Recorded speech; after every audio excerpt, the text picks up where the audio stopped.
Welcome to the Fantasy Audiobook. Marvel. Projection System Box. Obtain Spiderman ability at the beginning.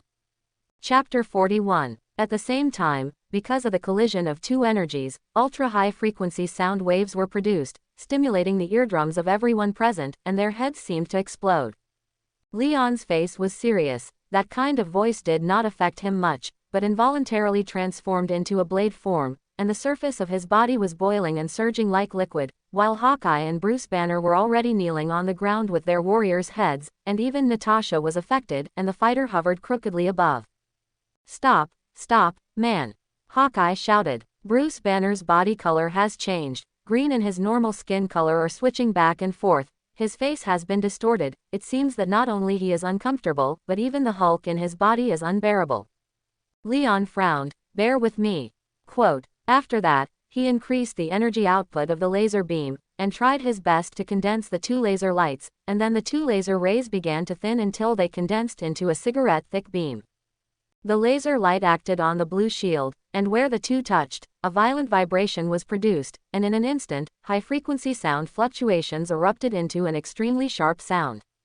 Ah! Hawkeye covered his head and fell to the ground, his face twisted in pain. Bruce Banner roared angrily. It seemed that he was almost uncontrollable and wanted to transform. As for Natasha, now the fighters were about to fall from midair.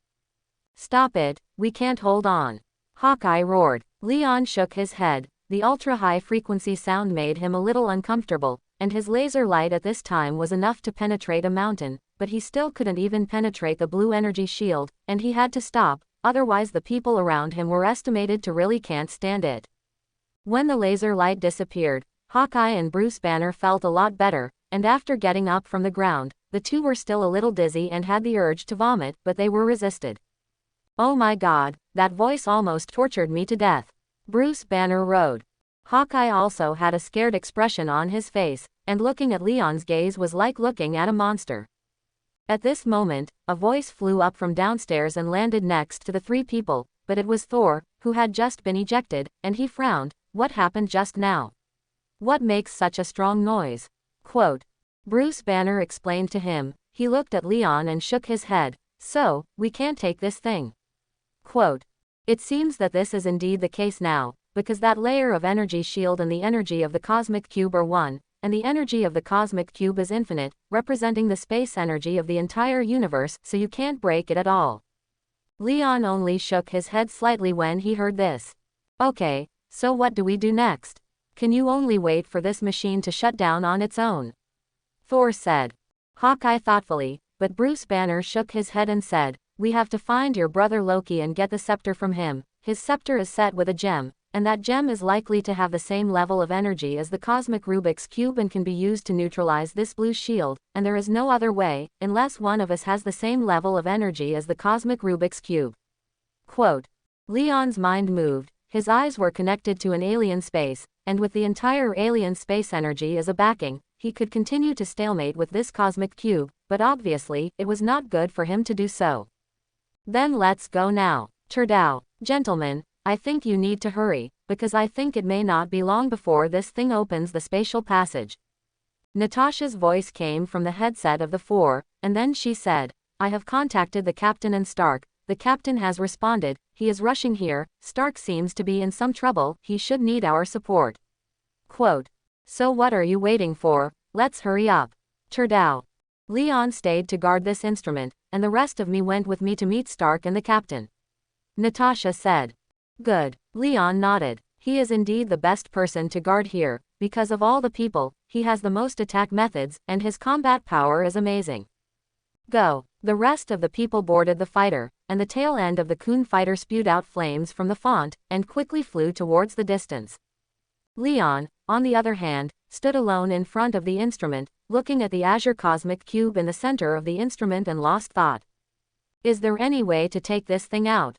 In the end, if it falls into the hands of Thanos, it will be a troublesome matter. He thought for a moment, but suddenly shook his head. Now is not the time to take this thing. Unless I can reach the level of Thanos, otherwise, take the cosmic cube away now. It is definitely a hot potato, and then the eyes of the whole universe will focus on themselves. Leon is confident that he is now on the Earth, and he can be stronger than a slap, but this does not mean that he is already invincible in the world, but there are still some strong people hidden in the shadows in the universe, and it is definitely not a wise move for him to emerge at this time. Forget it, this thing won't run anyway, and you have to get this thing sooner or later. Leon resisted the impulse, and only by coming in a plan can he be guaranteed to be foolproof. The others have left, and now on the roof of this building, there is only him and this instrument, and the faint blue halo outside the instrument has become a place to block everything. He slowly approached the instrument, but did not receive obstruction, but when he reached out to touch the instrument, the blue halo popped out, making him obviously feel the resistance, like a stream of water wrapped around the body, but extremely heavy. There was a repulsion to exclude him, but he resisted it abruptly, and then silently withdrew his hand. It's a pity, there is no solution for this thing now, so we can only wait first. Thinking so, he put his mind on the guard. If the memory is correct, then the next plot must be open to the space passage, and then the Chitauri attack in, and then New York becomes a battlefield. Now he is located on Manhattan Island, near the Broadway neighborhood, which will be the main area of the war next, and his home is in the north of the city, although it is not a downtown area, but it is a prosperous area, but there is still some distance from here, and he does not have to worry about the safety of his family for the time being. Time passed minute by minute, and in the blink of an eye, 5 minutes passed, and Leon's voice was heard in her headset, and her voice was urgent. Leon, pay attention over there, the spatial passage is about to open. As soon as Leon was about to reply, the instrument in front of him suddenly burst out a dazzling blue light, and then a brilliant blue beam of light soared into the sky, directly hitting somewhere above the sky, and then, as if it exploded, a pitch-black hole opened in the sky, which quickly expanding to a diameter of 5 kilometers, covering most of New York City. The space passage has been opened, you be careful over there, soon there will be enemies, we will come right away. Natasha said again. Leon asked, what about Loki? Did you catch him? Quote, no, he ran. Natasha's tone was not very good. Leon shook his head and said, I knew it was better to let me go and get him. Quote, now is not the time to say this, in short, you have to hold on first, the enemy from the universe will definitely be very difficult. Okay, Leon turned off the communication and looked up at the sky. In the 5-kilometer diameter opening in the sky, there was a dark and deep starry sky background, and in it, there were starry dots, and in the starry background, there were countless points of light twinkling, those were some small flying machines.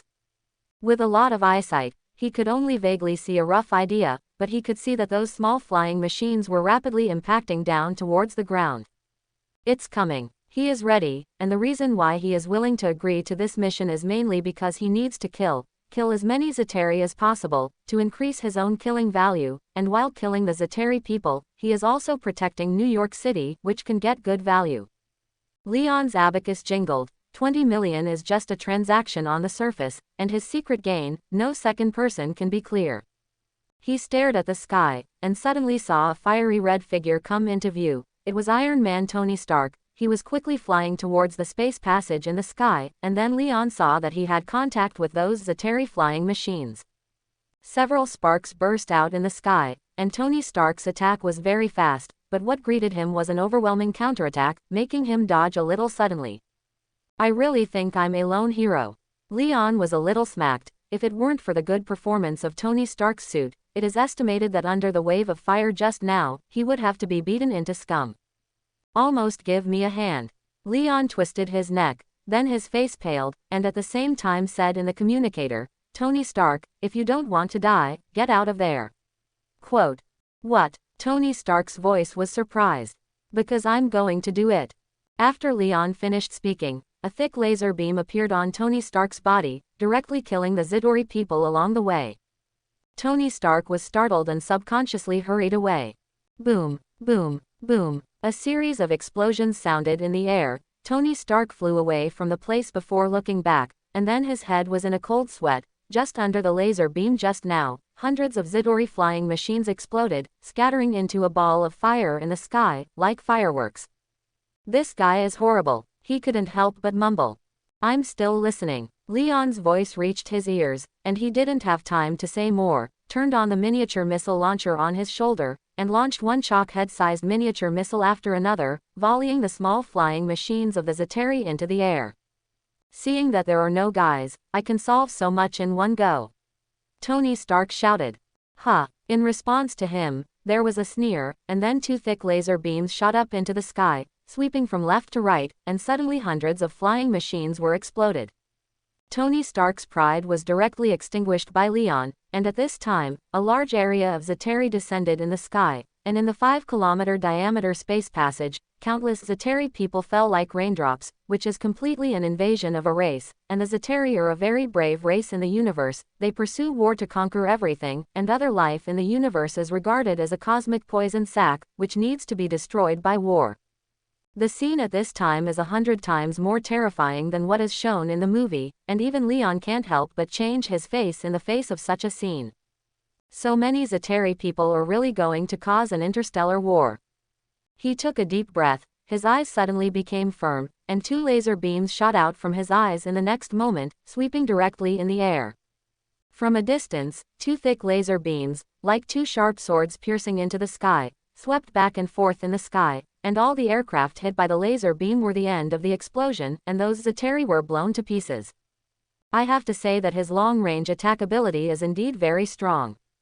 But this kind of attack speed is still not comparable to the speed of those Chitauri people descending, but in a moment, let alone nearly 100,000 Chitauri people have rushed out of the space passage, the fastest one, is only 300 or 500 meters from the ground. Tony Stark is fighting to attack, but his attack is obviously a drop in the bucket for this number of enemies. And at this moment, dark clouds suddenly gathered in the sky, and then a large thunderbolt flickered, like a thunderstorm exploded among those Chitauri people, and a large area of Chitauri died in an instant. This is the hand of Thor, the god of thunder. This blow killed thousands of Chitauri people, but still could not stop the pace of the Chitauri attack. Just when they were anxious, they saw those Chitauri who were rushing down towards the ground, strangely stopped in midair, as if they were controlled by something. No matter how they struggled, they could not move. They are bound by the metal armor on their bodies. Tony Stark was shocked. Thor and others were the same. At this time, looking at the struggling appearance of the Chitauri people, they couldn't tell what they felt. They all knew who moved the hand, but this state still shocked them. And at this moment, Leon is holding his hands high. His hands are open, his face is serious. Such a change is indeed from his hand. He uses magnetic control ability. All those Chitauri are controlled, and it should be so. Who let these Chitauri flying machines and weapons and armor or metal under his magnetic control? It is like encountering a natural enemy. Give me all death. Leon's voice was cold, and then his open 5 fingers suddenly contracted. The next moment, there were exploding flames in the sky, mixed with pieces of minced flesh and blood, which appeared a pale green color, falling from the air along with the stump of minced flesh. From a distance, a bloody wind, a large area of flames like fireworks. At this time, all people in New York City, as long as they look up, can see the scene in the sky, extremely shocking. My God, is he still human? Tony Stark muttered. Thor stood on a tall building, looking at the sky with a grim face, and the same look was made by Captain America on a street, and Natasha, Bruce Banner, and Hawkeye were even more shocked. With this move of Leon, all the Chitauri who had rushed out of the spatial passage were wiped out again and again, and this method was almost godly. Phew, Leon exhaled softly. His blow just now was to open his magnetic control ability to the maximum, suddenly shrouding most of New York City. All the Chitauri people in the sky who rushed out of the space passage were controlled by him with his ability, and then they were shattering metal so that those Chitauri naturally could not survive. But he obviously underestimated the number of Chitauri and his determination to attack the Earth, because his sudden killing suddenly disrupted the position of the Chitauri army. But it was only a pause for a moment, and then in the next moment, more Chitauri warriors poured out from the space passage, and among them there were a large number of mechanical dragon beast spaceships. I have to say that Chitauri is really a race that is not afraid of death. Their warlike blood flows all over the body. They are not afraid of death, and they are definitely a feared existence on the battlefield. And they don't know how many planets and races have been conquered. Perhaps in the eyes of the Chitauri people, the Earth is just a very ordinary planet, and humans are also a very ordinary species, but they didn't expect that among humans there would be people like Leon with terrifying fighting power. But they were not afraid, but on the contrary, they were killed by Leon, which stimulated their desire to fight even stronger. Therefore, the Chitauri who pounced down again showed more bravery than Fang. and as soon as he pounced from the spatial passage, he began to vent his anger with the weapon in his hand. At this moment, all kinds of energy weapons in the sky spewed energy beams, bombarding the ground. Leon only frowned when he looked at it. He can control steel, and he can also use laser light to kill enemies remotely, but the beams emitted by these energy weapons he can't control. So in this case, the various high-rise buildings below and pedestrian vehicles on the streets immediately suffered a big blow. The crowd fled in a panic, vehicles were scurrying like headless ants, and human casualties began to appear. Can't let them down, you quickly think of a way. Quote, Tony Stark's palm cannon blasted a flying machine, and at the same time roared low into the communicator. He seemed very excited. Leon stretched out his hands again, and the magnetic control ability was activated, which suddenly enveloped most of New York City, and all the Chitauri who rushed down in the sky were once again fixed in the air by him together with the flying machine, and those dragon and beast spaceships were the same, unable to move at all. Die. Leon didn't say much. He directly closed his hands, and those Chitauri were once again crushed into meat dregs by the metal armor on their bodies. Countless explosive sparks appeared in the air, and those dragon and beast spaceships were even more wailing and were ground into meat foam, and fell down with those Chitauri people. And at this time, on the corner of a street, Loki, who had just escaped from Thor, the god of thunder, looked at the scene in the sky, and couldn't help but open his mouth wide, and his face showed a trace of fierceness and anger. Scraps. He would never have thought that the original attack would be blocked by an outlier like Leon, which was completely unacceptable to him. But this is the case. All he can do now is wait, let alone Leon. Even in the face of Thor, he also has to be careful. As the god of lies, he has lived carefully since he was a child, and will not lose his mind because of anger. Leon strangled a group of Chitauri this time, but indeed as he expected, the Chitauri would not stop attacking because of such losses. Even if Leon killed hundreds of thousands of soldiers twice, their subsequent army was still methodically rushing down. Leon doesn't care so much. Anyway, this time he made up his mind to stop the Chitauri people, and he didn't plan to keep his hand, so whenever the pieces of the Chitauri rushed down, he activated the magnetic control ability to strangle the pieces of the Chitauri into slag. The magnetic control consumes his energy, not unlimited use, and over time, he will also feel tired, but it will take a long time. At least until now, he has not felt tired. It can't go on like this. Unless we can counterattack, no one knows how many enemies are hidden behind the spatial passage. Tony Stark said. No kidding, except for Thor. Who else do you think has the ability to go up in the cosmic environment? Natasha said. Can't that guy go up? Tony Stark asked over the communicator. Are you talking about me? Leon's voice came out, and he conveniently solved another wave of Chitauri attacks. Is there anyone else? Tony Stark said. I've disappointed you, and I can't survive in the cosmic environment now. Leon's voice remained calm. So what do we do? Tony Stark had some headaches. What else can I do? Spend with them. I will kill as much as I come. Leon said indifferently. Leon is telling the truth. It's one thing that these Chitauri are not afraid of death, but it's another thing to come and send them to death, especially their flying machines and dragon and beast spaceships, or all metal materials. Even those Chitauri warriors themselves also carry energy guns and armor made of metal. In this case, Leon naturally has an advantage. With his current energy, he will not feel tired in a short time, and he is completely a human-shaped battery, which can wantonly attack the army of Chitauri. Okay, I'm optimistic about you. Then now these people will be solved by you, and we will find a way to solve their headquarters. Tony Stark said. It's impossible. No one knows how many aliens are up there, and if you go up, there is likely to be great danger, unless it is, use nuclear bombs. Bruce Banner said. Thor asked without confusion. What is a nuclear bomb? Quote. It is a weapon developed by a group of crazy people, the most terrifying thing on Earth, and a nuclear bomb can wipe the whole of New York off the Earth. Tony Stark explains. Are you Earthlings all crazy? Thor smacked his tongue. Who knows, but now don't you think these aliens are crazier? Tony Stark said. These guys, if I could bring in people from my hometown, I would definitely be able to kill them all. Thor said indignantly. He came to Earth in a completely private capacity, not on behalf of Asgard, who may have the ability to defeat the Chitaurians, but that requires a nod from his father Odin. Leon listened to their unnourishing conversations in the communicator, and then conveniently solved a group of Chitauri, and then said, "You better mention something constructive, otherwise you can only do this first." Quote. The others were silent, and now the situation was going on unless they found Loki and took the scepter from him to turn off the instrument. Fortunately, Leon is there, and he can resist the attacks of those Chitauri alone, but this is obviously not a long-term solution, and no one knows if the Chitauri have other backers. Natasha, Hawkeye, and Tony, let's go find Loki, you guys hold on here for now. Captain Steve Rogers said. Leon doesn't care, others don't have an opinion, now blocking these Chitauri talents is the key, and the people who can be divided are just the three of them, because Thor, Hulk, and Leon are all the kind with amazing combat effectiveness, and they are the main combat power to resist the Chitauri people. So, what else should I do? Thor said and flew up, directly through those charging Chitauri people, came to the near of the space passage, and then looked towards the starry sky of the universe, and saw that it was densely packed with Chitauri spaceships and flying machines, which could not be counted at all. These people are moving with their clan, outside the space passage is their planet, I see countless Chitauri people gathering here. Thor was angry and worried at the same time. I'll transform first, I should be able to help a little at this time.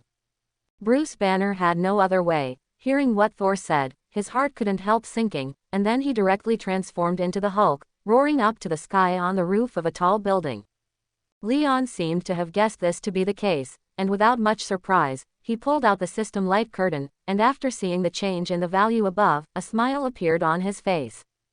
Host, Leon. Abilities, 113% Spiderman, 62% Sabretooth, Alien Symbiote growing, 121% Magneto, 31% Scott Summers. Number of projections, 0. You can project twice a day. Closing parenthesis. Good value, 97,936. Kill, 96,521. The speed of growth of good value and kill value, in this case, is really fast, and if there is another wave, these two values can exceed 100,000. At this time, a large number of Chitauri people rushed down in the sky, followed by a steady stream of teams. Leon saw that there was no other movement, just stretched out his hand plainly, and then those Chitauri and spaceships were all fixed in the air. Die. Squeezed his hands violently, under the control of an invisible force, the metal on those spaceships and the Chitauri people quickly collapsed towards the middle, and then squeezed wildly, grinding countless Chitauri people into minced meat and stump, and those dragon and beast spaceships also died tragically in the air, and countless small aircraft exploded in the air. Drip. The good value and kill value exceed 100,000, open the lottery function. After Leon heard the prompt tone of the system, his body was shocked, and he would never have thought that the system would actually give him a prompt at this time. Lottery function. Just by listening to the name, you can probably understand what kind of function this is. It seems that this system does not only project the ability of others. What does this lottery mean? The next moment, Leon heard the system's tone again. Drip. The lottery system is one of the auxiliary functions of this system. Need to have a good value and kill value of more than 100,000 to open.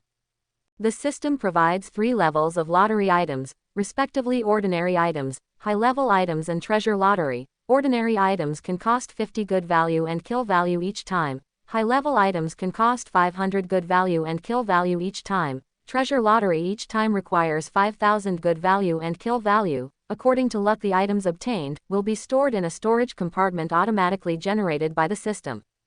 Leon's spirit lifted, his face showed joy, and then he saw that under the system light curtain, a roulette wheel appeared, and there were a total of 9 grids on the wheel, and next to the roulette, there were 3 options of gray, red and gold. The gray option was marked with normal, the red was advanced, and the gold was a treasure, and each grid had a corresponding consumption prompt. As soon as his mind moved, the gray option lit up, and then a prompt sounded in his ears. Drip. Ordinary items are drawn once, and the killing value is 50 points. Immediately afterwards, the wheel began to turn, and a question mark flashed on each grid on it. Leon watched quietly. The wheel turned faster and faster, and when it reached a certain level, it quickly slowed down, and the whole process did not take more than 5 seconds, and at this time, a large group of Chitauri rushed out of the space passage, and he solved these people easily. It was also at this time that the roulette wheel came to a complete stop. The pointer pointed to one of the squares, and then I saw that the grid flashed twice, and then lit up, and when the light dissipated, a picture was revealed. Drip. Congratulations to the host for obtaining an M1911 pistol, with a cartridge.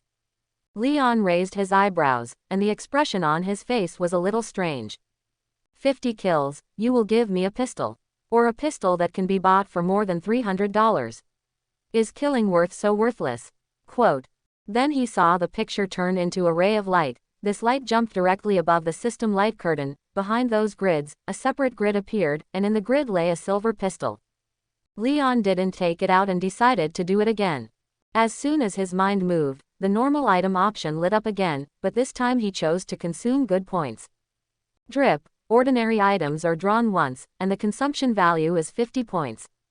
The same change, the same step, the wheel turned and stopped. Leon also divided a part of his attention, paying attention to the army of Chitauri falling from the sky, and when its number reached a certain level, he directly pinched it to death. Drip. Congratulations to the host for obtaining a piece of the core technology of high-efficiency lithium batteries. Leon's eyes moved, and he saw that the selected grid in the roulette wheel turned into a light, and then turned into a grid above the system light curtain, and in the grid lay a card quietly. You don't have to guess to know that the usage of this thing must be the same as the ability fragment obtained after defeating the projection. It seems that this is purely luck. In the ordinary item lottery, you can actually draw such valuable technical information. In reality, it is estimated that if the luck is better, you can draw other useful things. Leon was completely interested at this time, and as soon as his mind moved, the card appeared in his hand, and then he slapped it on his body. The next moment, there was a memory poured into his mind, just like the same feeling that he had obtained the technical information of the Ark before. He was immersed in it, and at the same time a part of his attention remained outside, always paying attention to the movement of the spatial passage. Reaching out again, he crushed a large swath of the Chitauri and the spaceship, and in a moment he sorted out the new memories that appeared in his mind. Sent it. Leon can only sigh like this. The lottery just now is indeed the relationship of character outbreak. This high-efficiency lithium battery technology produced lithium battery, absolutely dozens of times stronger than the best lithium battery on the market now. The market prospect is extremely broad. It just so happens that the technical heritage of Leon technology can also increase somewhat, and when the war is over, I can develop the company with peace of mind and become a big boss. It's nice to think about. Come again. Leon decided to try the premium item draw this time to see how it was different from the ordinary item lottery.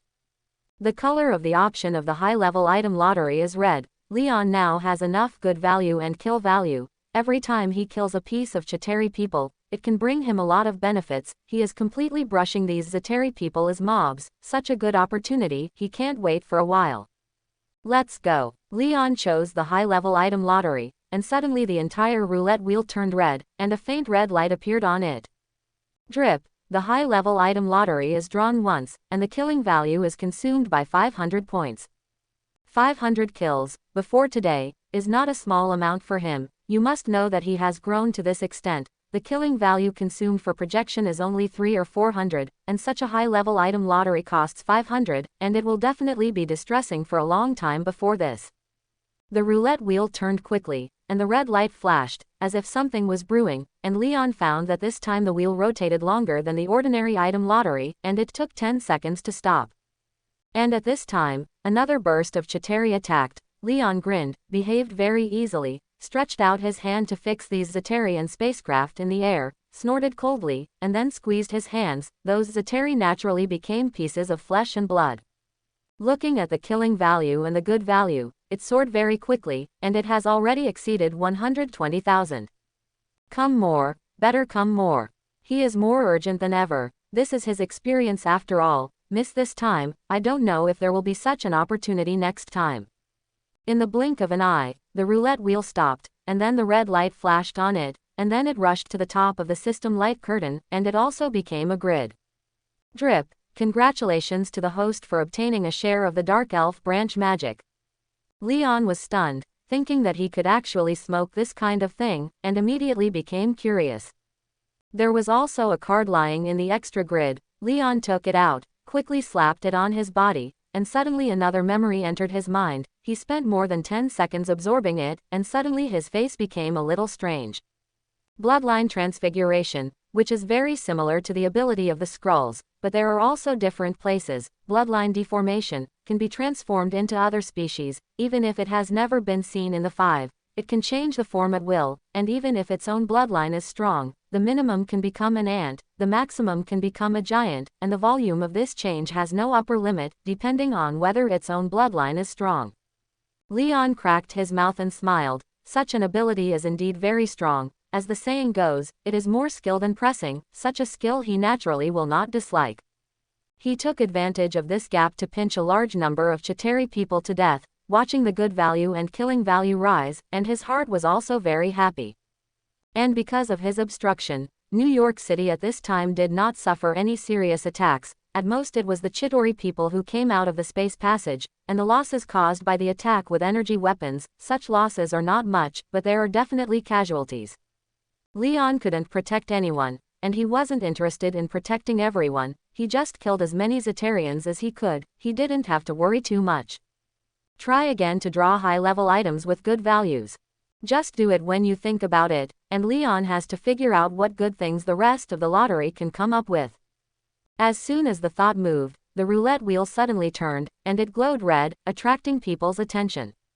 Drip. The high-level item lottery is drawn once, and the good value is consumed by 500 points.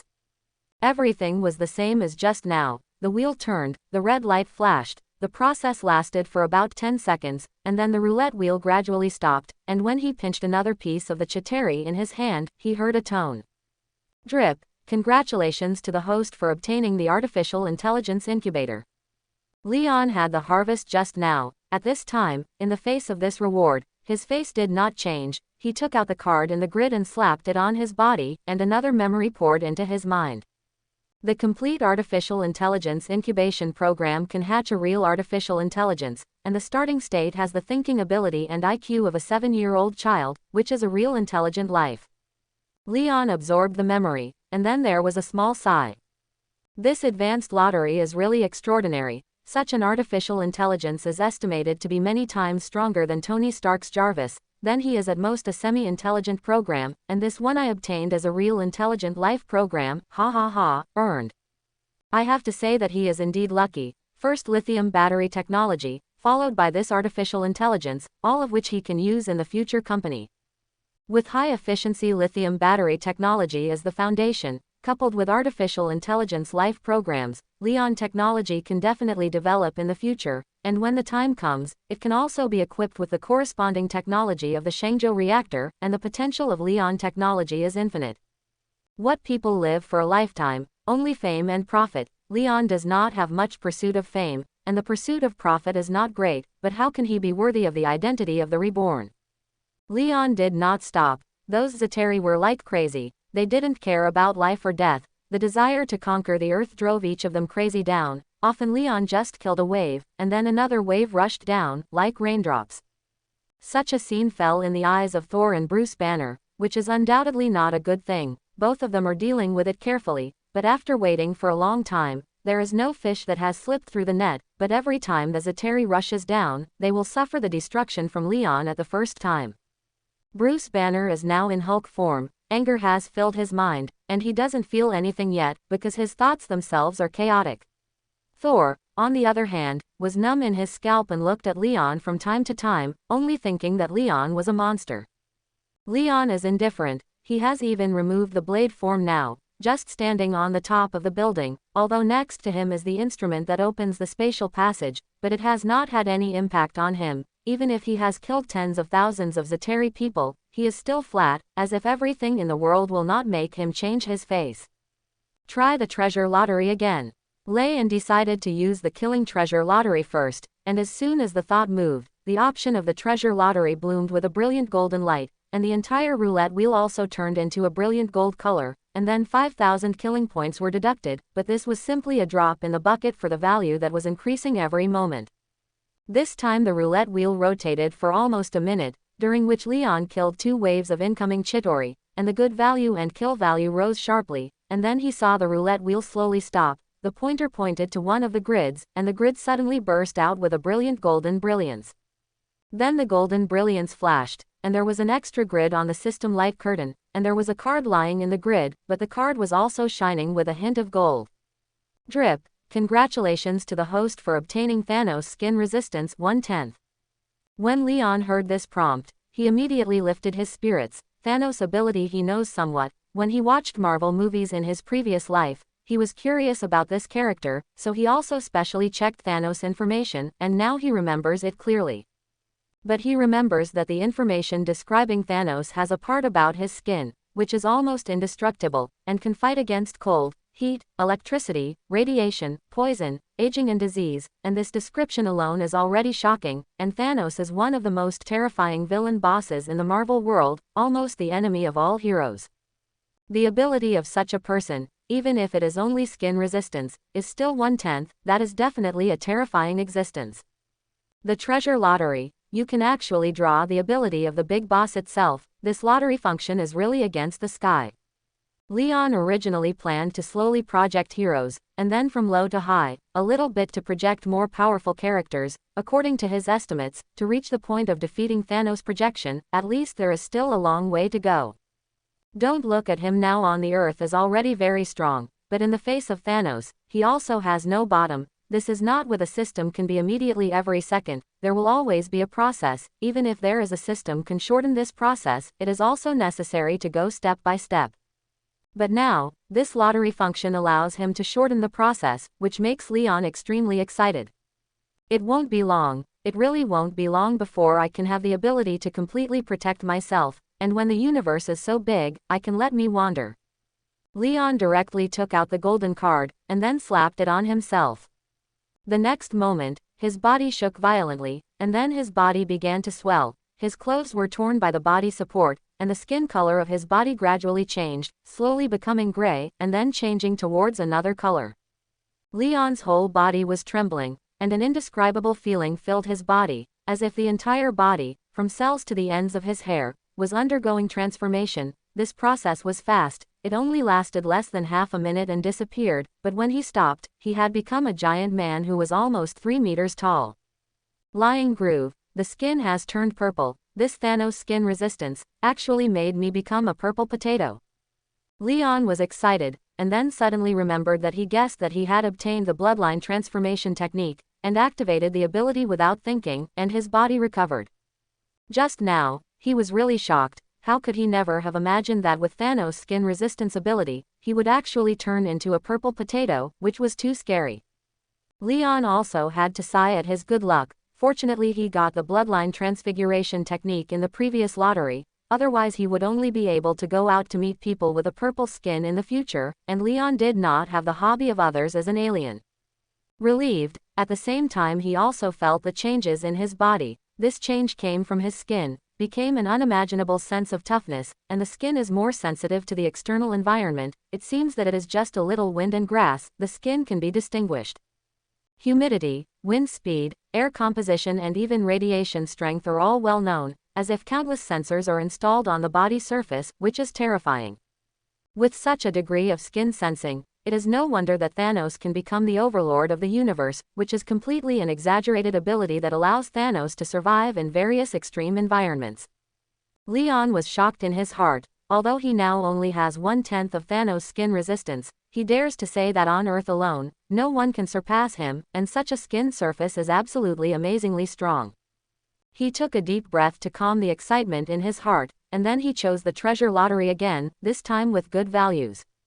The option of the treasure lottery lit up, followed by the roulette wheel began to rotate. Bursts of golden light lit up, the roulette wheel rotated faster and faster, the question mark in each grid was glowing with golden light, the pointer was fixed above, and Leon was very looking forward to it. In anticipation, he killed a group of Chitauri people, and I have to say that these Chitauri people are really not afraid of death. Even if they know that they are sending them to death, they are still rushing down frantically, and they don't know what they think. Normal intelligent creatures in this case will definitely seek changes. Even if they do not escape, they will selectively stop temporarily. But these Chitauri did not do this. They were completely filling it with human lives, and even Thor felt a little numb in his scalp when he saw it. Leon doesn't care about this. What he needs most now is to harvest the lives of the Chitauri people in order to get him more good value and kill value, and he completely regards this Chitauri attack as a reward for himself, reaping huge good value and killing value reward. After a while, the roulette wheel slowly stopped, and when the wheel stopped completely, the grid pointed by the pointer turned into a golden light, flew to the upper part of the system light curtain, turned into a grid, and in the grid there was a light blue crystal fragment lying quietly. Drip, congratulations to the host for obtaining the Space Gem Fragment 1/20th.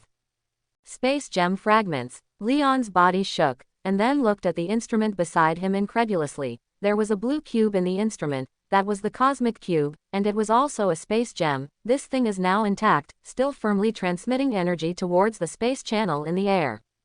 Leon would never have thought that the treasure lottery could actually draw the Infinity Stone. The key was the complete space gem in the instrument around him, and he now drew the space gem fragment. The two are obviously from the same source. This is a means made out of nothing.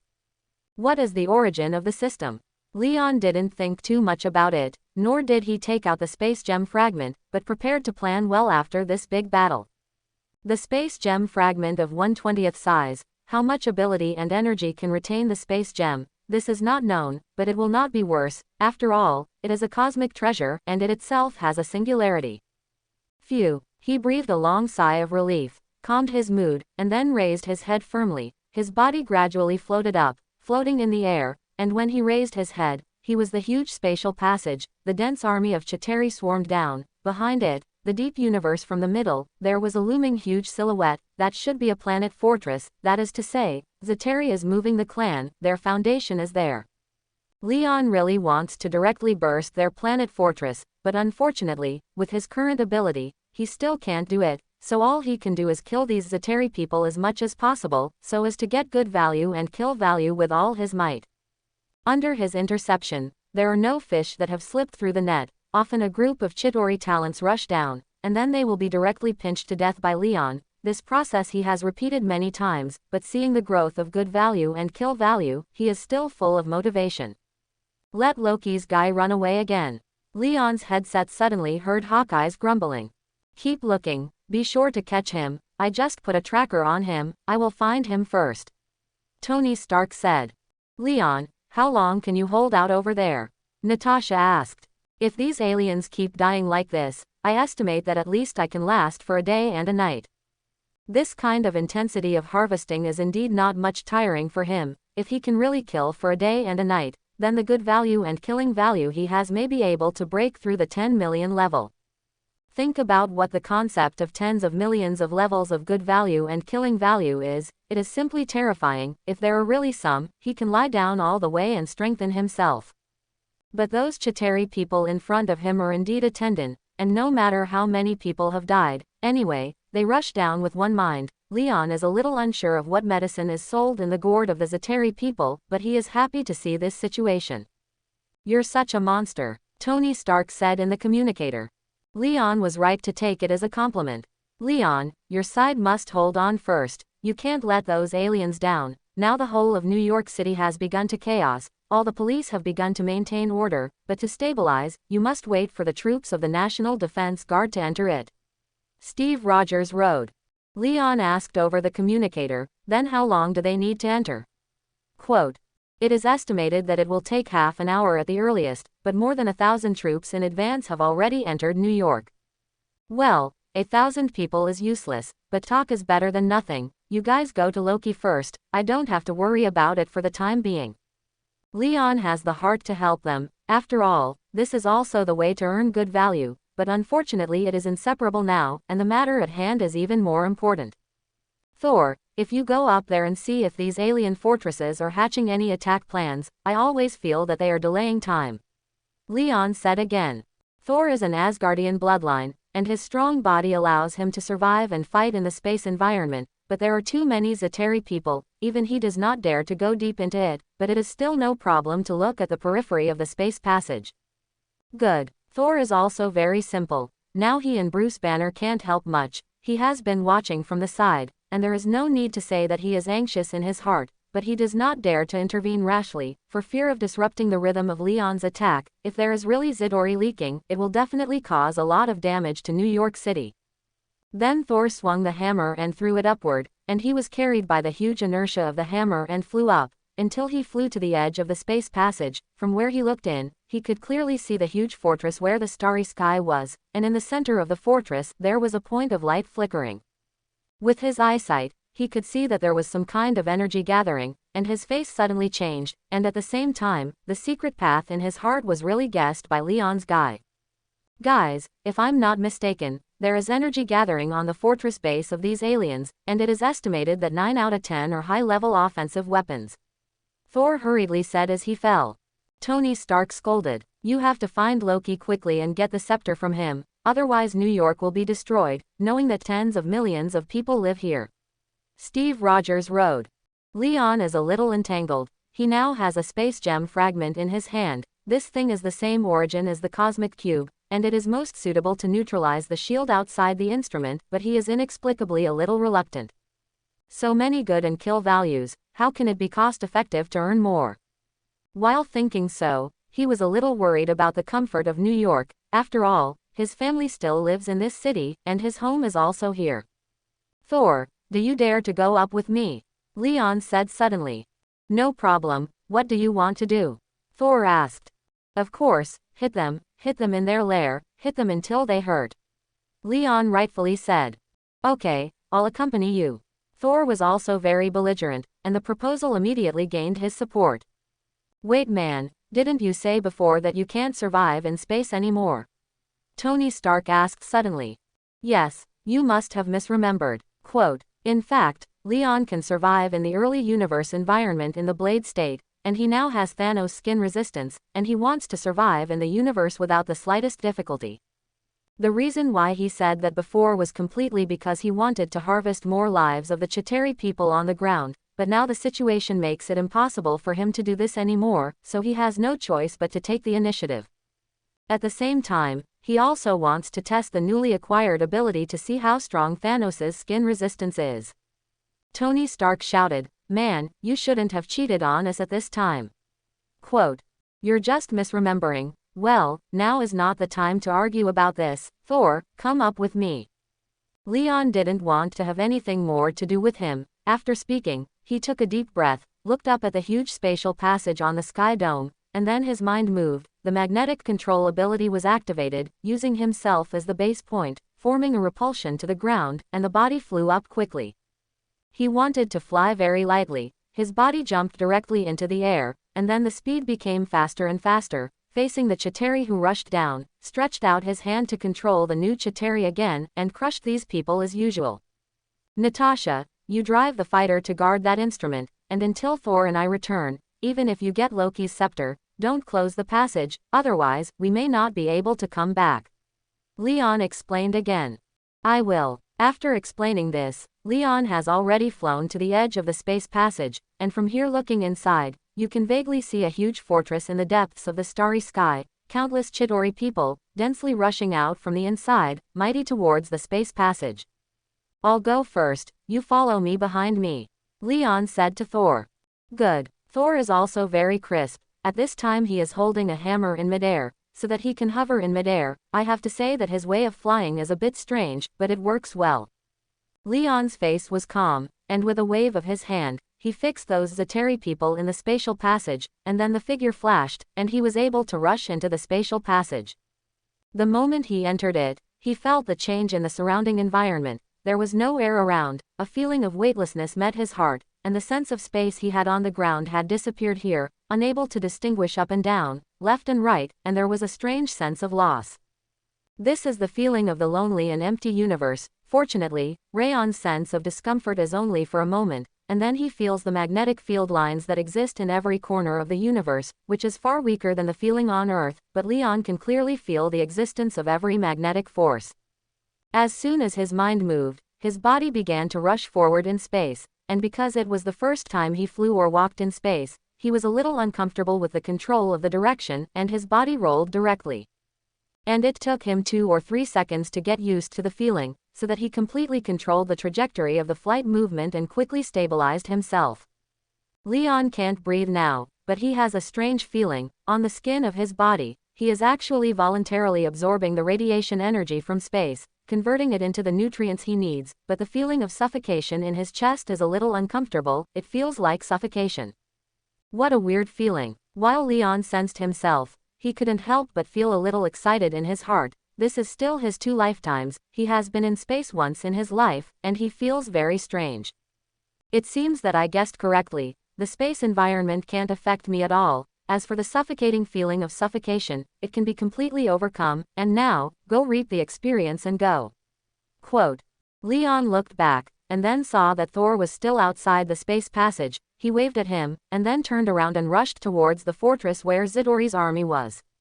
In front of him was a mighty group of Chitauri, who had already spotted Leon's presence, and some had already fired at him from a great distance. Leon smiled coldly, stretched out his hand in front of him. Without the influence of the Earth's magnetic field, his sense of every magnetic field line was more obvious, and in an instant, a large area of the Chitauri team in front of him was fixed in the universe.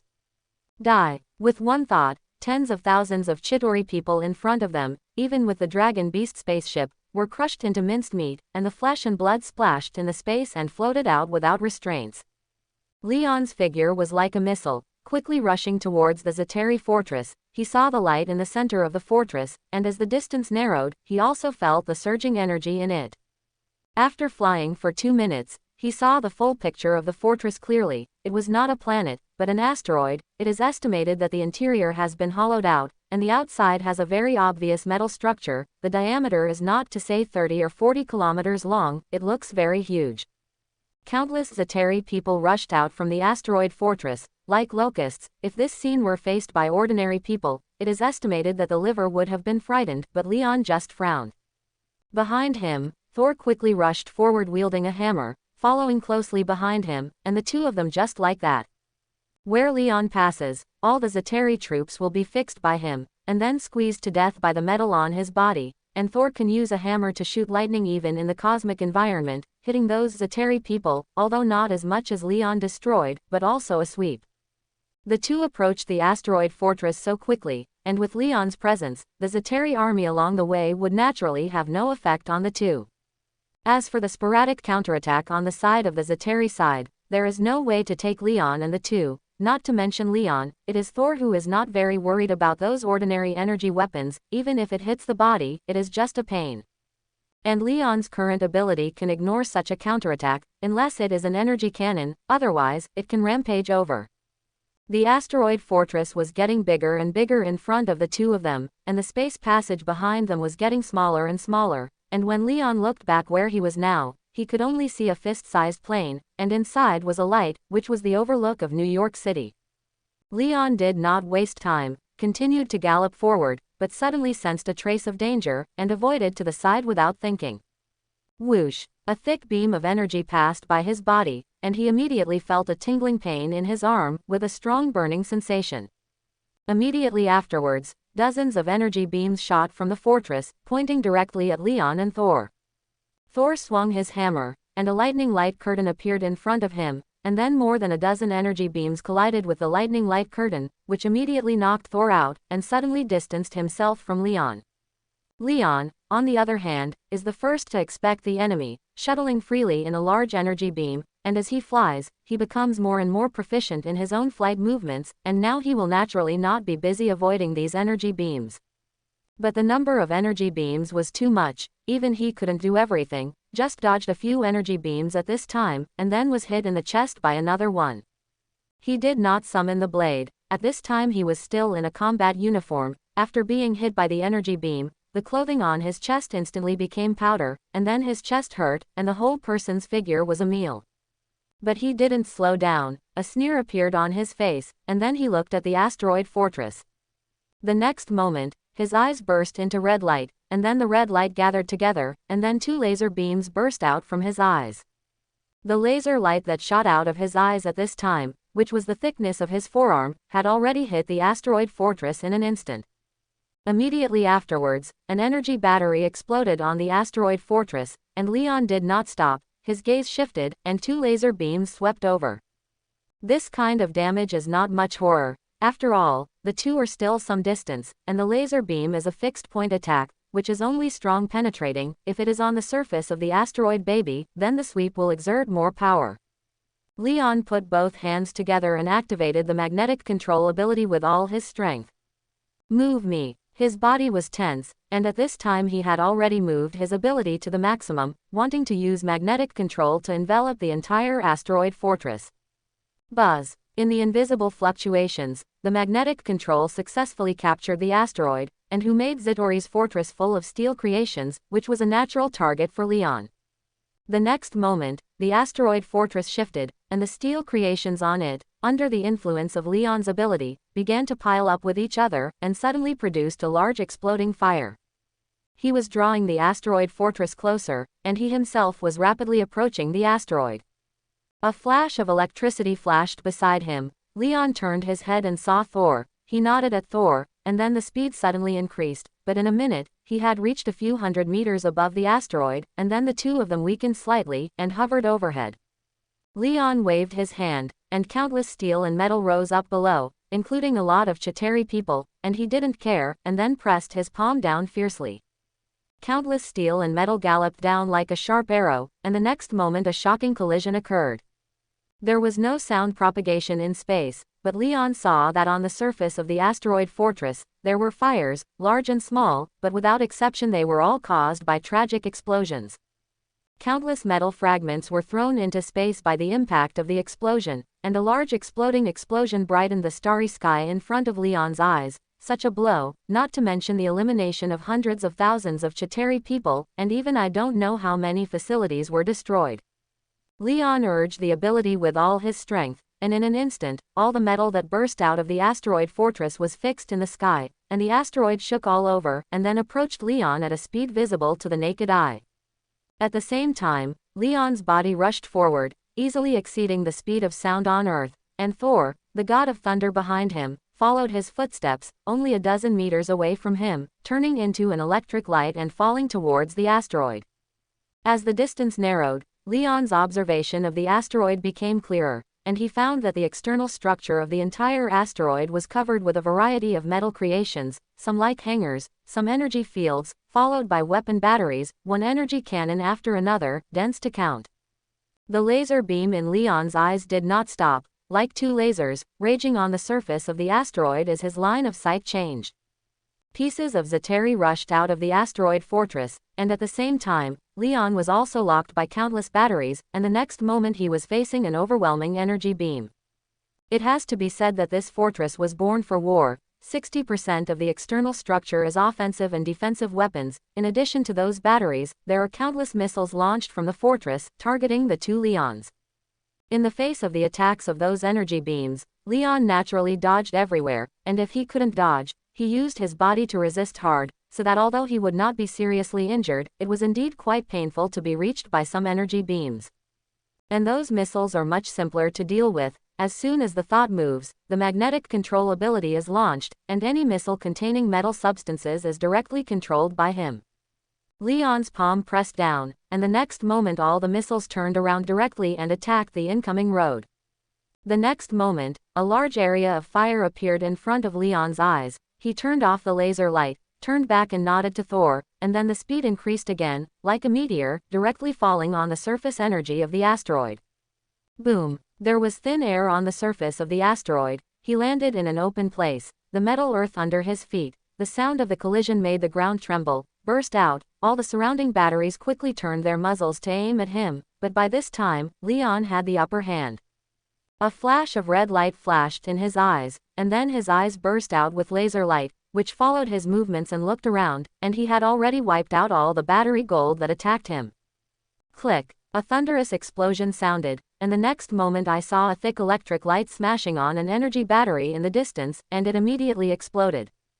The two looked at each other and nodded, and then each began to destroy the asteroid fortress. In this regard, Leon is much faster than Thor. He can make an area hundreds of meters in diameter fall with a single thought, and any metal creation will be deformed and destroyed. Then these deformed metals will become his attackers, so that everywhere they go, they will inevitably cause a lot of pullant.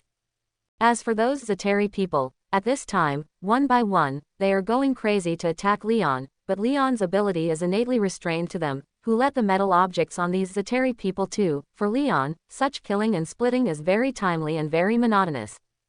Boom! Another explosion, followed by Thor's voice in Leon's headset.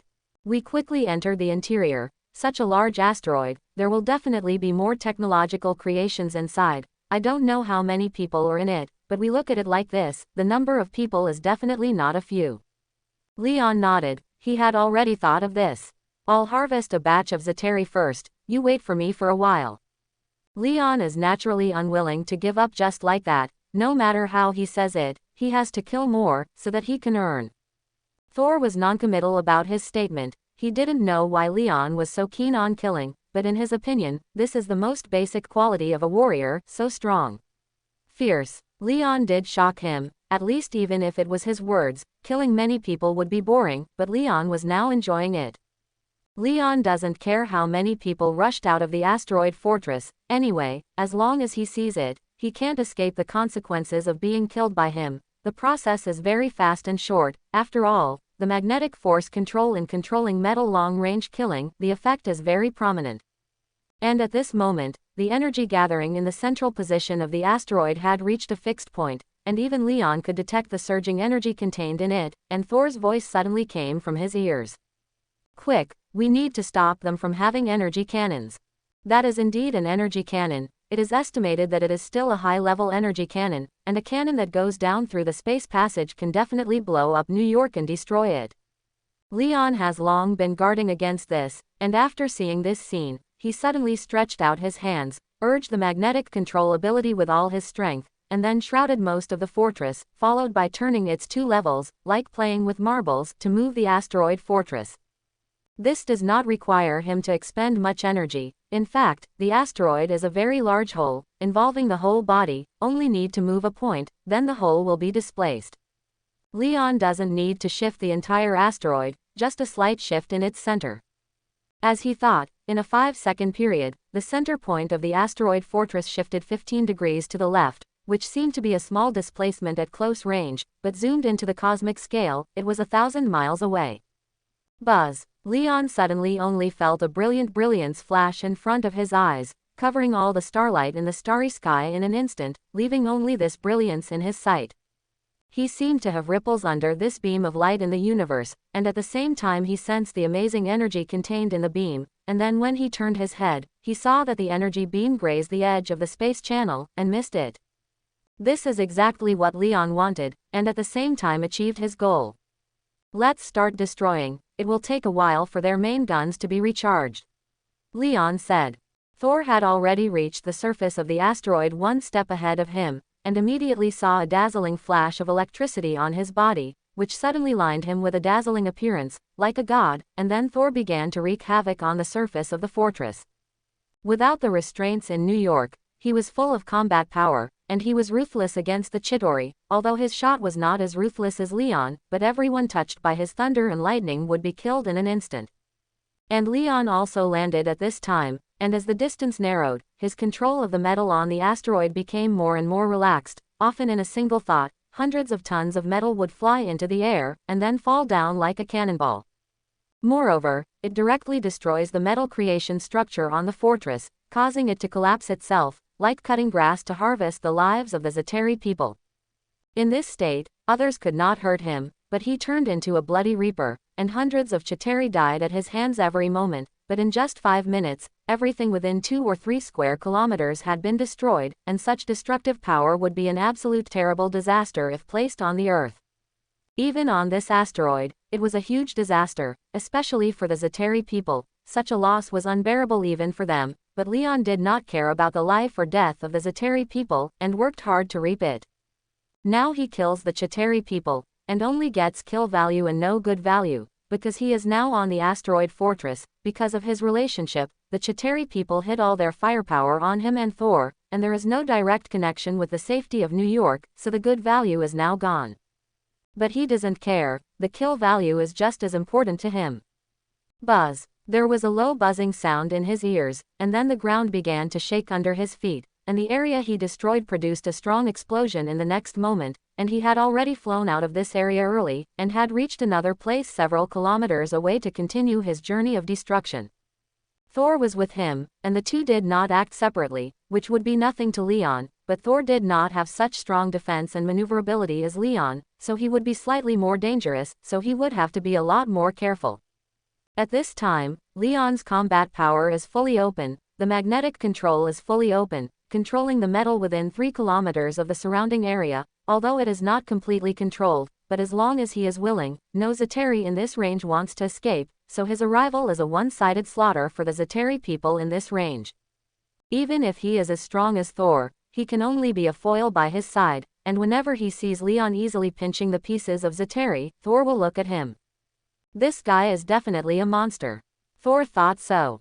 Because Leon's terrifying combat power also directly disrupted the rhythm of the Chitauri people, so now the entire fortress and the Chitauri people gathered towards the place where the two were, which also made Leon and Thor face the overwhelming attack of the Chitauri people. Basically, Leon alone has already pinned down this fortress, and Thor is now purely playing soy sauce by his side, killing several Chitauri people with electric light from time to time, and his sense of existence is very low. It's too time-consuming, and there are too many of them, and the longer the time drags on, the worse it will be for us. Especially on the ground, if Steve and they catch Loki and get the scepter, if they wait too long for us, maybe they will close the space channel in advance. After all, we are too far away from them now, and the communicator can no longer be contacted. Thor said with some concern. Leon's brows frowned slightly when he heard this, and he also felt that this was the truth. If the time dragged on for too long, in case the people on the ground thought that something was wrong on their side, they would really close the spatial passage. Then speed up, Leon said. Saying that, he looked up at the air, and now above the two of them, there is a dense army of Chitauri people, and at least hundreds of dragon and beast spaceships, and the strength of this encirclement is becoming stronger and stronger because of time. Then he smiled coldly, increased the intensity of his attack, stretched out his hands, and invisible fluctuations enveloped the surrounding area for several kilometers. Even in the face of the catharsis of energy beams like rain, he was not afraid at all. Die. With a light drink, the invisible force enveloped all the Chitauri, and then in a roar and scream, all these people were strangled. Then, Leon squatted down violently, slapped his hands fiercely on the ground under his feet, and the metal ground suddenly surged like a tide, spreading out in layers. Scatter. The rumbling sound shook non-stop, and the ground surged violently like a wave, and then this fluctuation spread in all directions, as did all metal creations along the way, and after several vibrations, they all shattered, and then quickly split, until finally splattered their metal debris in the sky. These metal chips vary in size. The largest is the size of a fist, the smallest is as fine as dust, dragged by his ability to boil, spread around, and then like an infectious disease, all the metal that comes into contact with is also assimilated, producing the same split. What are you going to do? Thor asked in surprise. Tear down here. Leon didn't know how many people he had killed with this hand just now, and he didn't care about these. After all, in his eyes, the life of the Chitauri people was nothing at all. The asteroid with a diameter of more than 10 kilometers is not small. The interior has been hollowed out. The outside is also a variety of metal structures. I think the same is true inside. What Leon wants to do is to directly destroy the asteroid and fundamentally solve the problem this time. With his current ability, it is easy to pull this asteroid fortress, but it takes a little effort to destroy the asteroid. But it's not too difficult, just keep destroying it.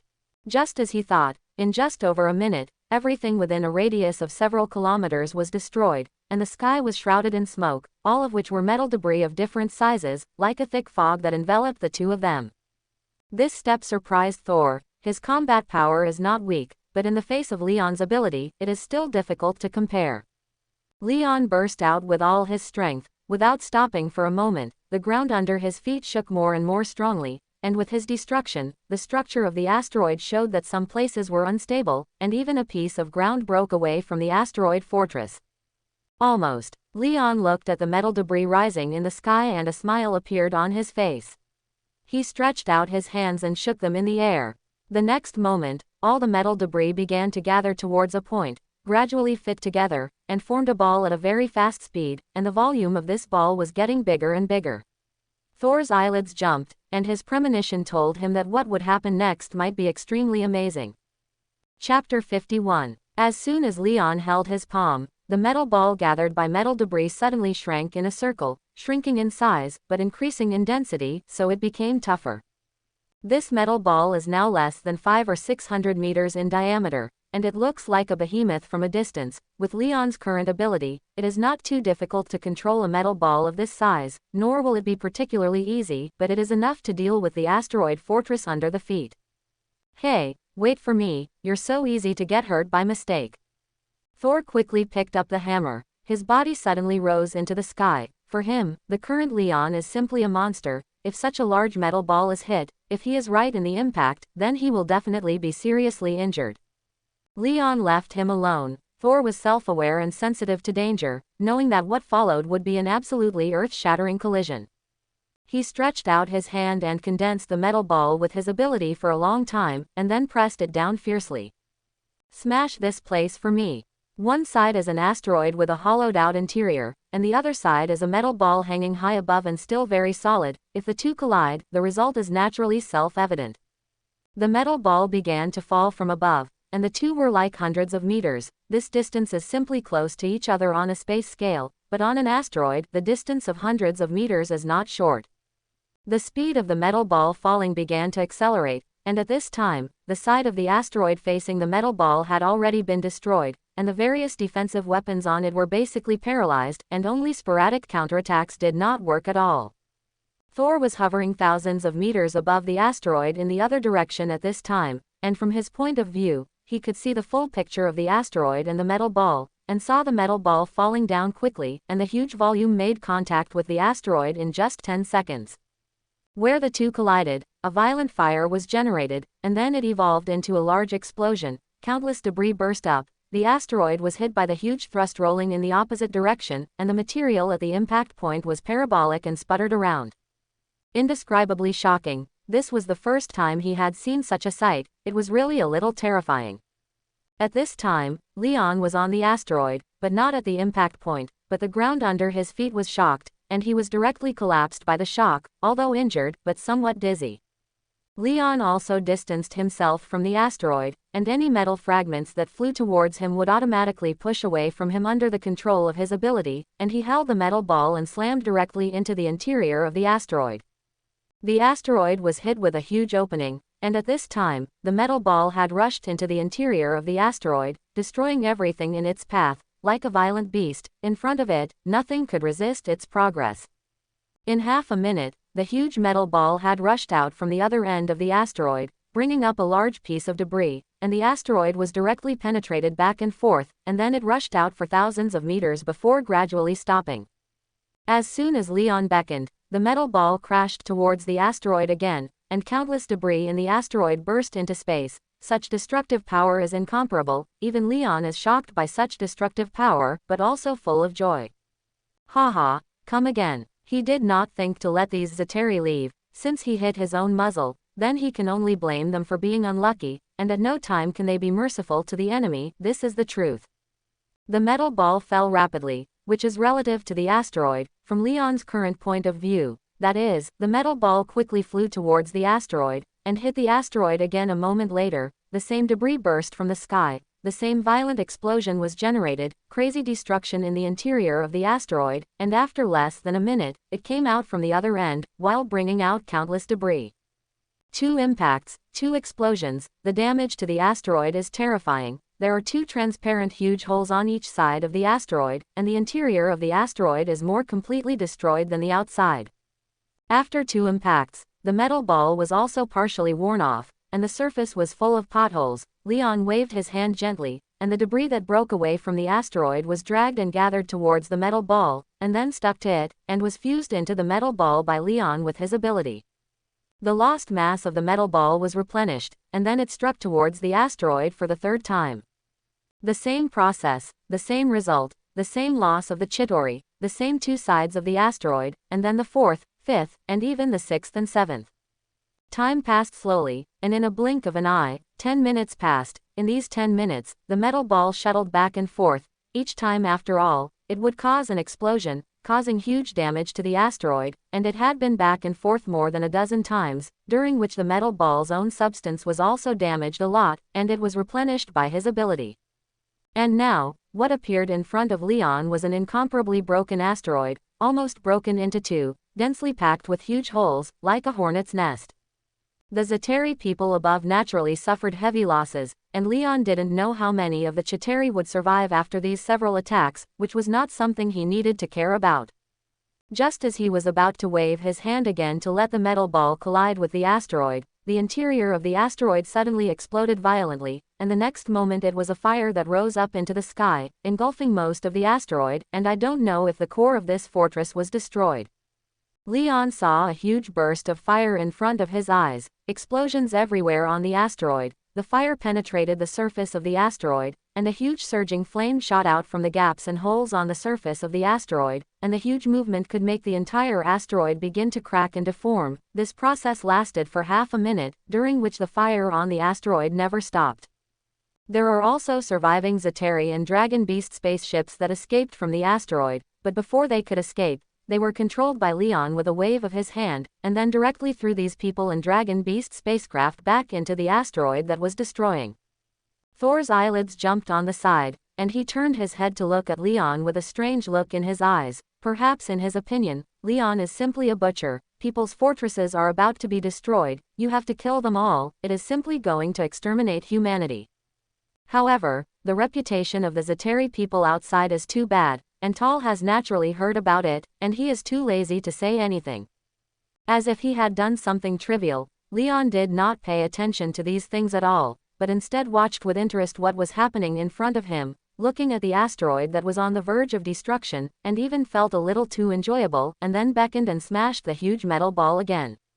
At this time, the last straw that broke the camel appeared. The huge metal ball with terrifying kinetic energy smashed fiercely on the asteroid that was already about to collapse. At this moment, a more violent explosion appeared, and the entire asteroid became the only light source in the starry sky at this time, and exploded in an amazing flash. There was no sound in the universe, but Leon seemed to hear a booming sound in his ears, and under the brilliant explosion, countless debris splashed, like a dazzling firework blooming in the starry sky. Under the gorgeous appearance, what was hidden was destruction. At this moment, all the Chitauri people above must have no possibility of surviving. Let's go back. Turdao. I don't know how he managed to speak in a vacuum. Anyway, this kind of ability, the current Leon will not. Leon nodded, and then caught the faint magnetic force in the starry sky, driving himself towards the space passage behind, and at a fast speed, Thor also swung the hammer and followed him closely. The two are now complete, and the crisis in New York City can already be called contact, and it doesn't matter if Loki is caught or not, because as far as Loki is concerned, it is not a danger. The two of them were very fast, and they were getting closer and closer to the spatial passage, and Leon could already see the tall buildings and streets in the spatial passage clearly, but at this moment, the spatial passage suddenly rippled, flickered slightly twice, and then suddenly quickly gathered towards the center. Not good, Thor exclaimed, hurriedly speeding up, and at this time the center of the spatial passage contracted, which was obviously a structure to close. Leon was also shocked in his heart. This Nema is going to give up the rhythm of himself and Thor. Without thinking, he suddenly accelerated again, 3 points faster than just now, and suddenly threw Thor far away. The two hurried to catch up, and in a blink of an eye, they reached 100 meters outside the spatial passage, and by this time, the spatial passage had shrunk to a diameter of less than 50 meters, and the speed of shrinking was getting faster and faster. Pills. Leon's eyelids jumped. To know that his current position is deep in the universe, he doesn't know which direction the Earth is, how vast the universe is, not to mention that he is not capable of flying faster than the speed of light now. Even if he has the ability, in the absence of starry sky coordinates, he can't find a way back for a lifetime. Thinking so, he had already increased his speed to the fastest, a distance of 100 meters, in an instant, and the current spatial passage was only less than 2 meters in diameter. Just when he thought he could rush in, the spatial passage suddenly disappeared in front of his eyes. Leon's body rushed from the original position of the space passage. He hurriedly stabilized his body and looked back. Where is there any shadow of the space passage? Now he is floating alone in space, looking up only in darkness. Thor waved the hammer and stopped beside him, his face a little ugly, and said, "I think we're in trouble." Quote. Leon gave him a blank look. If it weren't for the lack of air now, he couldn't speak, otherwise he would definitely scold. Thor over there didn't finish his words, and continued, if it weren't for the problem with that instrument, it would definitely have been turned off. Steve, they shouldn't have done this, and Loki was the only one who could do this kind of thing. Quote. Leon glanced at Thor with some surprise. This man with muscles did not seem to be as he appeared, on the contrary, he was a little shrewd. Leon originally thought it was Natasha and the instrument they turned off, but just now I thought about it, and like Thor's conclusion, I felt that the instrument was damaged or forcibly turned off by Loki, and Natasha, they should not do this. He felt that things were a little troublesome, and Thor over there shook his head helplessly, and said at the same time, now we can't go directly back to Earth. Quote. Leon ignored him, and then said, but we can transfer to Earth. Quote. Leon raised his eyebrows when he heard this, and suddenly thought that the goods in front of him were Thor, from Asgard. And what does Asgard have? Rainbow Bridge. This thing is something that can be teleported throughout the universe, and he immediately came to the spirit, and nodded to Thor, the god of thunder. Thor also nodded at him, and at the same time, you go to Asgard with me first, and then we will return to Earth by other means. Quote. Leon didn't have an opinion, he naturally thought so, which was really equivalent to a transfer. Thor came to Leon, grabbed his shoulder with one hand, and then looked up into the void and shouted, Heimdall, take me back. Quote. When the words fell, Thor said to Leon again, don't worry, Asgard's Rainbow Bridge technology is very stable. No matter where we are in the universe, it can take us back, now all we have to do is wait. Quote. Leon nodded, did not show any intersecting emotions, and waited quietly. Thor's words fell, and there was no movement around the two for a long time. Torbjorn's face was still smiling, and gradually sank, and he coughed dryly, maybe we have to wait a little longer, don't worry. Quote. Leon was not in a hurry, but seemed to be much more anxious for Thor. The two waited for 3 minutes. Thor subconsciously glanced at Leon, and found that Leon was looking at him with strange eyes, so he could only bite the bullet and say, it may be that my voice was not loud enough just now, you wait first. Quote. Saying that, he raised his head again and shouted, Heimdall, pass me back. Hurry up. Quote.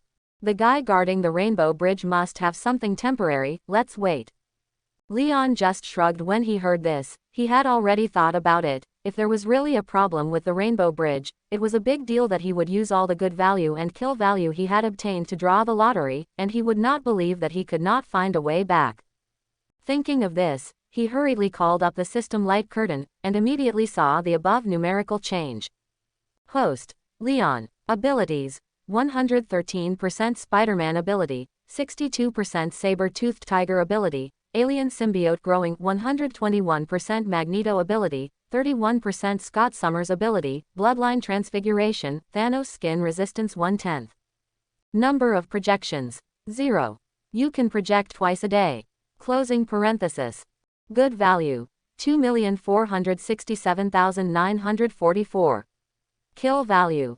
8,392,131. Leon's heart shook. More than 2.4 million good value, and more than 8.3 million kill value. What an amazing data, this is definitely a big harvest. He really wanted to come to the lottery a few times now to suppress the shock, looked at Thor who was still around, thought about it or held back, don't draw for the time being, the main thing is to be able to leave from here.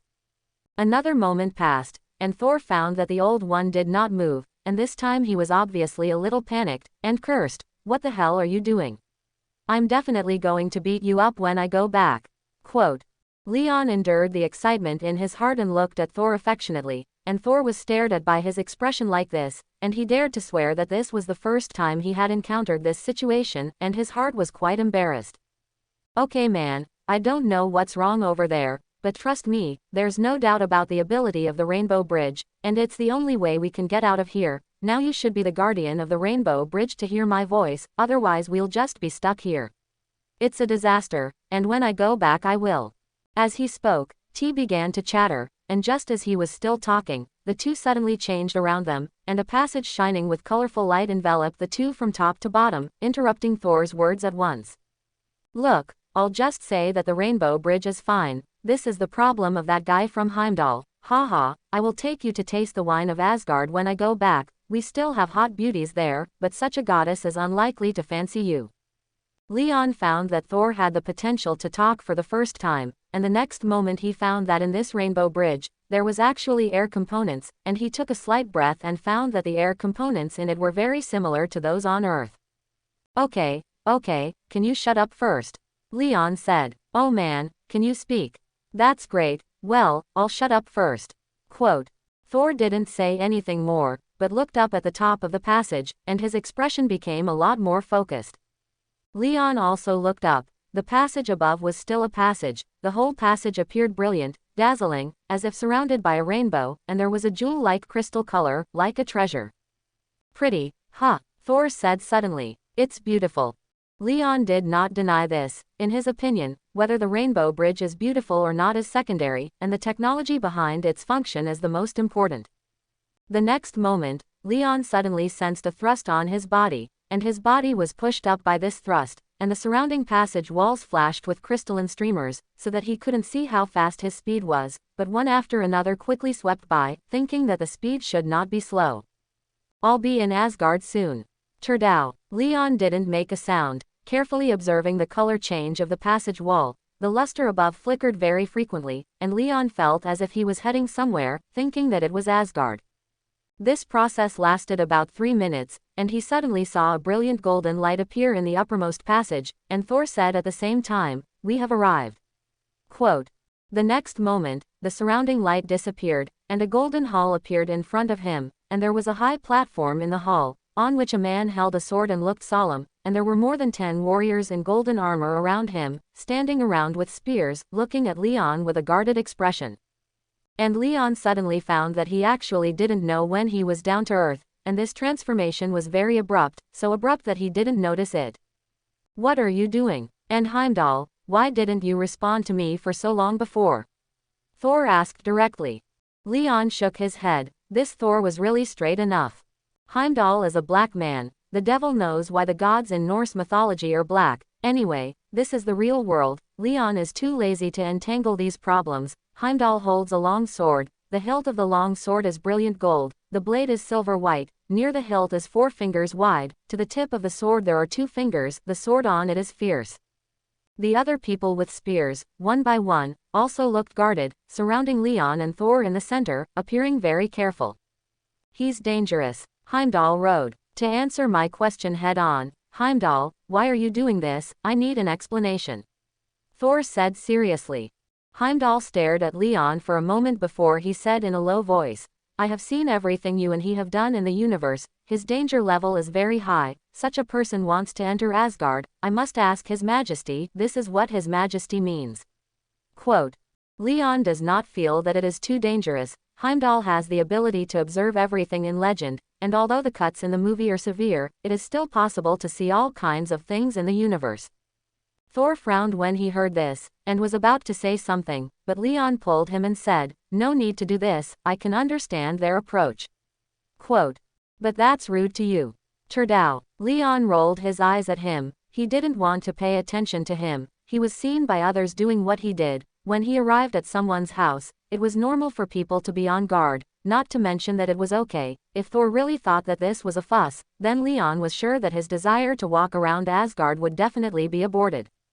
Please come with me, Your Majesty wants to meet you, Heimdall said to Leon. Leon nodded. He was also curious about His Majesty, so he said, then let's go, come to someone else's house, and say hello to the master. Quote. Thor opened his mouth to say something, but Leon just smiled at him and shrugged. To be honest, he still liked the guy's somewhat straightforward nature. The surrounding armored warriors put away their spears, divided into 2 teams, hugged Leon and Thor in the middle, and then walked out. Leon followed, and Thor followed him, except for this hall, and immediately saw the scenery outside. Asgard is an independent world, and such a planet, but a vast continent suspended in the universe independently. On this continent, there are also blue sky and white clouds. The blue sky is a little thin, and you can see the starry sky background.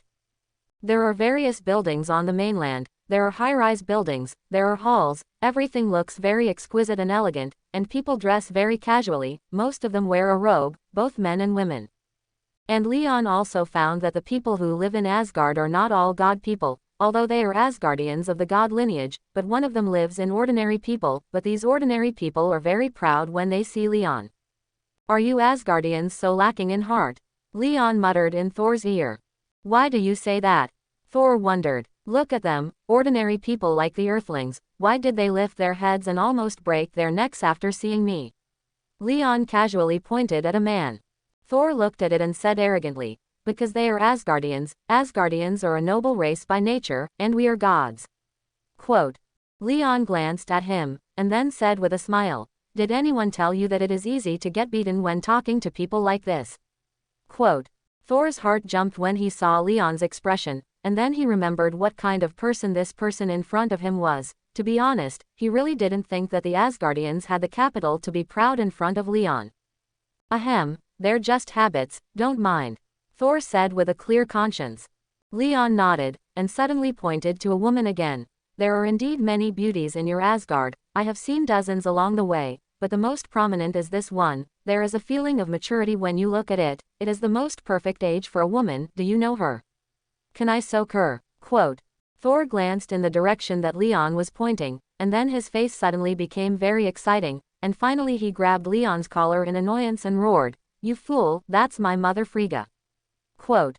The woman looked to be in her 30s, with a beautiful appearance, white feathers sandwiched between her blonde hair, and a white robe with a golden belt, which was indeed very attractive. Ahem. Now it was Leon's turn to be embarrassed, and he said, I'm sorry, I don't know this, but after seeing your mother, I will make up my mind about your brother. Quote. What do you mean? Thor asked. Leon shrugged. How could this guy from the Terrier in his previous life understand that he was just joking? Thor, let the guests in by themselves, your father is waiting for him. Frigga said to Thor. Leon smiled slightly at Frigga, didn't say much, and followed the armored warrior into the hall in front of him. The first is a long and wide corridor, at the end of which is a magnificent hall, full of golden splendor, carved beams and pillars full of solemnity, and in the deepest part of the hall there is a high platform, on which sits a man with white hair and a strong white hair. This man wears an eye patch, and his face is extremely majestic. He is Odin, the god king of Asgard, the supreme god of the Asgard race, and the nominal king who rules the 9 worlds.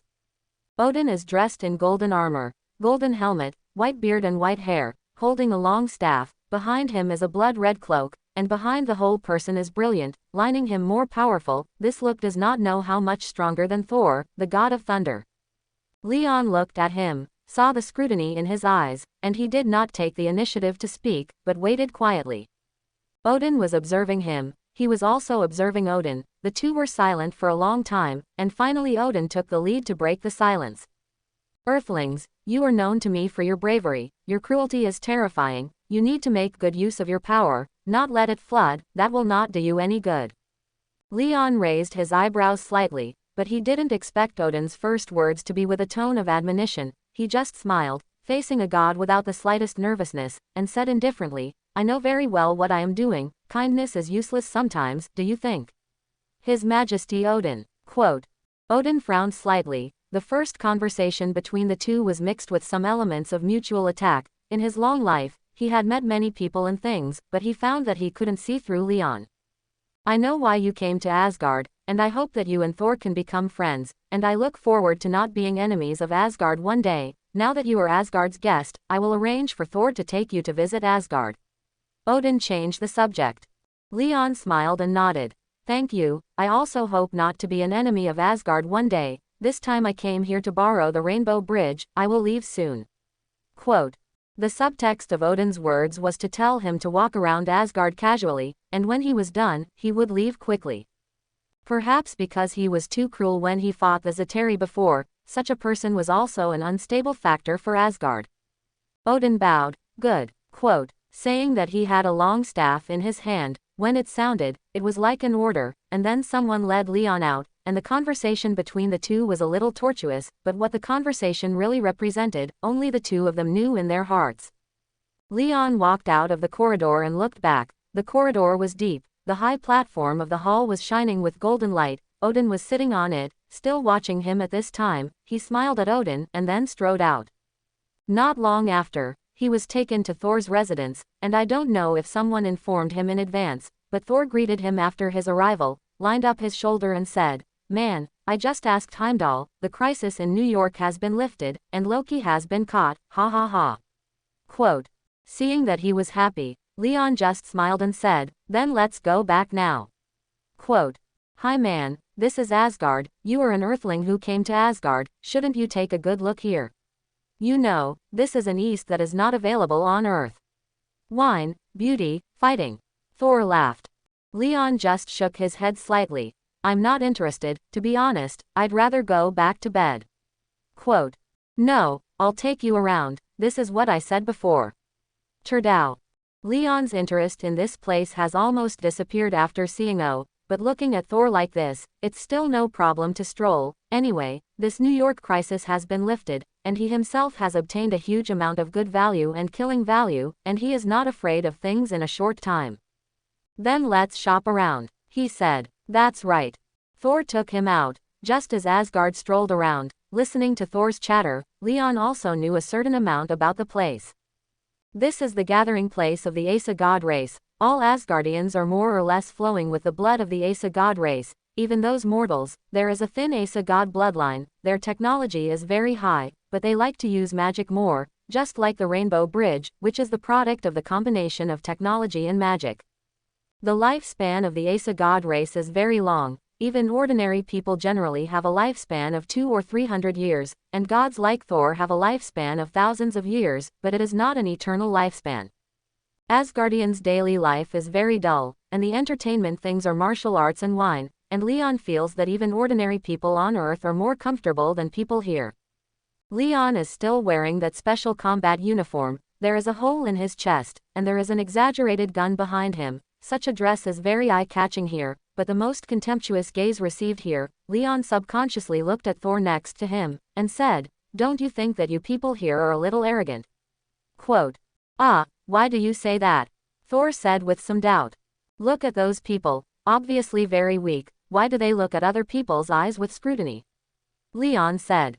Ahem, it's because every Asgardian is proud. Turdao. Well, pride without a foundation generally brings destruction. Leon laughed. Man, don't say that, I think I can be friends with you, I don't want to be enemies with you. Thor said solemnly. Okay, Leon shrugged. In his opinion, the pride of these people was ridiculous, they had no idea who they were facing, even the current Leon, if he wanted to, he could make Asgard to the bottom. After walking around, his curiosity about Asgard disappeared. Here in his opinion, very old and old-fashioned, without the slightest vitality, everything has been set. Send me back, Leon said. No more shopping. I haven't taken you for a drink yet. Thor said. There's a bunch of things going on over there in New York, and there's nothing interesting for me here. Leon said directly. Thor shrugged a little helplessly and said, okay, then let's go. Quote. Back in the hall of the Rainbow Bridge, Heimdall is still guarding here. His character is to guard the Rainbow Bridge, and he is also the manager of the Rainbow Bridge. Only through him, others can use the teleportation function of the Rainbow Bridge. Thor and Leon stood on the Rainbow Bridge. Heimdall nodded to the two, and then saw the long sword in his hand inserted into a crack on the high platform, and then twisted the long sword. Leon suddenly felt that the energy around him surged, and then the colorful brilliance began to flicker, buzzing, and a rainbow-like passage appeared the year before last. The next moment, a thrust acted on him, pushing him forward quickly. Leon looked around and saw that there were colorful outer walls all around, and outside the outer walls, he could faintly see the starry sky passing by quickly, which made him sure that he was traveling through the universe at a very fast speed. He still hasn't figured out what the principle is, and this ability is indeed amazing. Thor saw his expression, and knew what Leon was thinking, so he said, the Rainbow Bridge is the highest technological crystallization of Asgard. In the entire universe, it is an extremely powerful technology. Our warriors can go to any part of the universe through the Rainbow Bridge, which is a power that other gods cannot master. Quote. Leon just nodded. He knew some basic information of the 9 worlds. Asgard was at the fixed point, and there were 9 kingdoms inhabited by the Asa god race, and Warnerheim, which was inhabited by the Warner god race, and Yafheim, which was the country of elves, the central world Midgard, which is the current Earth, and Jotunheim, the residence of the frost giant, and so on. Among them, there is the Warner god race in Warnerheim, which is also a powerful race, but its status is lower than the Asgard's Asgard god race, so the Asa god race people that Leon saw before are so proud, and there is also a reason for this. So you mean Asgard is invincible in the universe? Leon said suddenly. This sentence choked Thor, choking for a long time, unable to speak. Leon said, therefore, pride must also have its bottom line. You such empty pride, in the end it is easy to lose yourself. Quote. His words full of meaning. Tal did not listen, just turned his head and did not speak again. Leon saw him like this, so he didn't bother to warn him that Asgard would have to experience Ragnarok in the future, and that thing directly blew Asgard to smithereens. Leon shook his head and focused his attention on the Rainbow Bridge again, feeling the thrust acting on his body, as well as the vigorous energy wrapped around his body. Leon became more and more curious about this technique, and he didn't know if he could draw this technique if he drew a lottery. In the blink of an eye, 3 minutes passed. Leon only felt a flower in front of him, and then all the brilliant scenery around him disappeared, and then he had a feeling of being down to earth, and when he came back to his senses, he was standing on a field. The brilliant light around him disappeared. Looking up, the passage transmitted by the Rainbow Bridge, the last afterglow disappeared. He and Thor had returned to Earth, but the specific direction of the current road was just where. Here we are. Turdau. Leon nodded and looked around at the four of them in an empty plain, surrounded by low vegetation, and in the extreme distance you could see rolling mountains, and in the other direction, a road with cars passing by from time to time. Fa fa. There was a sudden murmur in the headset, and Leon's heart moved, and then he heard Natasha's voice coming from inside. Can you hear me? Leon responded. You can hear. Locate our location. Thor and I have just been teleported back, and now I don't know where the specific direction is. Quote. Thank goodness you guys are finally back. The previous instrument was suddenly turned off by Loki, and we all thought you were going to die in outer space. Natasha said. Leon now knew that the instrument was indeed not turned off by Natasha, and it seemed that Loki really wanted to die in outer space with Thor. What about Loki, that guy? Thor asked. Our people are being detained. We are collecting evidence, and it is estimated that it will be tried in a short time. Natasha said. No, he is an Asgard and should be judged by Asgard. Thor said suddenly. It can't be. He committed a crime on our soil, and according to the country's constitution, he must be tried here. Natasha didn't budge in the slightest. Seeing what Thor still wanted to argue, Leon directly interrupted. Now is not the time to talk about this. Should you send someone to take us back first? Quote. Well, you have a point. Thor glanced at him and didn't say anything more.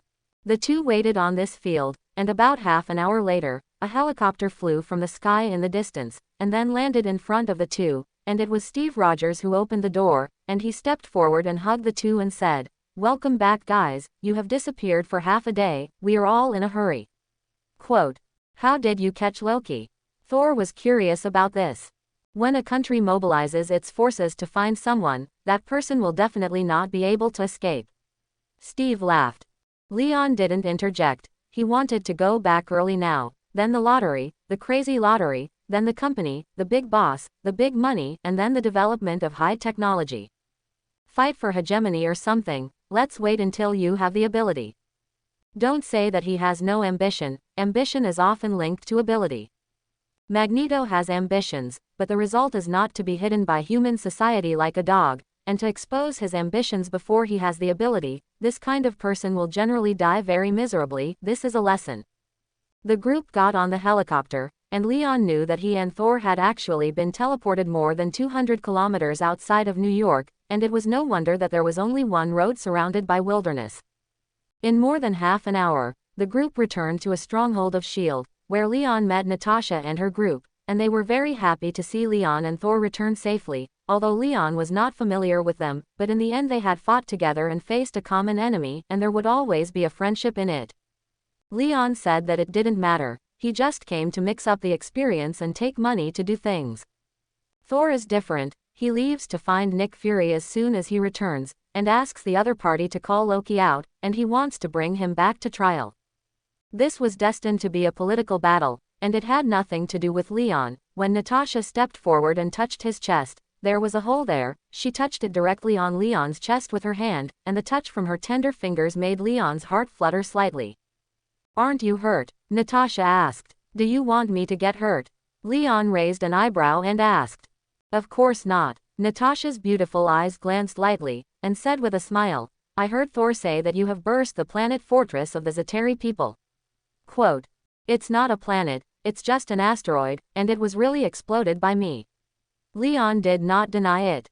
Natasha's face was bright, but Leon suddenly raised her chin and said, "Are you worried about me?" Quote. Ooh. Tony Stark, who was not far away, suddenly got up, and the others looked at the interaction between the two, and they also looked strange. "Don't tell me you two got together?" Bruce Banner asked. "This is already a clear thing, it seems that Natasha wants to soak him," Steve Rowe explained with a rare tease. Hawkeye still looked cold, but his gaze was strange when he looked at the two, and then he said, "Natasha has been single for a long time." Quote. This counts that he and Natasha have the best relationship, and the two have been partners who have worked together for many years. "You see, they seem to be blessing me," Ong said with a smile. "Little boy, are you confessing to me?" Natasha was a little, but instead raised her head and looked at him generously. Leon suddenly leaned close to her ear and whispered, "Unfortunately, I like tender women." Quote. Leon's breath blew on Nada's earlobe and neck, making her feel numb, but after hearing his words, she clenched her fists. The others did not hear Leon's words, and were still coaxing, while Leon waved at the group and said, "Okay guys, I have to go home. My mother told me that the outside world is dangerous, especially a handsome and capable boy like me, and learn to protect himself outside, because there will be all kinds of women who want to possess me. So I have to go back, guys, bye." Quote. Ha ha ha, that's a despicable excuse. Tony Stark was laughing. Leon shrugged, waved at everyone and left alone. His task was completed, naturally there was no reason to continue to stay, and he didn't want to have too much involvement with Nick Fury, he wanted to be free, and if he had too much involvement with S.H.I.E.L.D., he would definitely not think about peace in the future. Hawkeye saw Natasha standing still, stepped forward and patted her on the shoulder. "What's wrong with you? Is it really about developing a relationship with him? But I know yours, I have never had serious feelings, do you have a good impression of him?" Quote. Natasha's face was blue and white, looking at Leon's back and gritting her teeth, she suddenly scolded, "Falca, you little fool who is still eating nigh. Don't let me see you again." Quote. Natasha was going crazy, wasn't Leon talking about her old age? Leon did not wave his hand back, and then walked away. Everyone looked at Natasha's appearance, and then at Leon who left, who didn't know that Leon didn't say anything good to Natasha just now, and immediately laughed. Natasha's face changed, secretly cursed Falca, and then also turned away. Haha, it seems that Natasha won't let that kid go, I hope that guy can hold up in the future. Tony Stark was laughing. Steve Rogers shrugged, not wanting to get involved in the topic anymore, so he said, "It's time for us to discuss this post-war aid." Quote. On the other side, Leon had already driven into his car, was rushing to the house at this time, and also called George. The phone was quickly connected, the two chatted on the phone. Leon told him that he would go back now, George told him that Helen and Gwen were still in the country, let him go home by himself first. When Leon got home, he changed his clothes directly, and then comfortably opened a can of beer for himself, sat on the sofa and drank it comfortably. After the war, it was time to relax, and now he is ready to take a break and make good plans for the future. More than 8 million kill value. More than 2 million good value. This time the harvest is huge. The two together, just the treasure lottery can come more than 2,000 times. I don't know how many treasures will be obtained. Leon called up the system light curtain, thinking that it was idle anyway, and first came to a few lotteries to appetize. He directly chose the treasure lottery, and the turntable on the light curtain turned golden, and then began to turn rapidly, waiting for a moment before the turntable stopped, and then a grid lit up alone, and that grid turned into golden light and rose above the light curtain, side by side with other grids. He wanted to make a good start, so he chose the good value lottery, and when the golden light on that grid disappeared, the things in the grid appeared. It was a light blue crystal fragment, glowing with a faint blue color, which looked very extraordinary. The point is, this thing looks very familiar to him. Drip, congratulations to the host for obtaining the space gem fragment 1/20th. Leon raised his eyebrows, looking very surprised. Huh, what is the situation? This is the third time I have used the treasure lottery, why is it a space gem fragment? And if you count it, this is the second time that the good value lottery is held, and the previous one is a space gem fragment. Quote.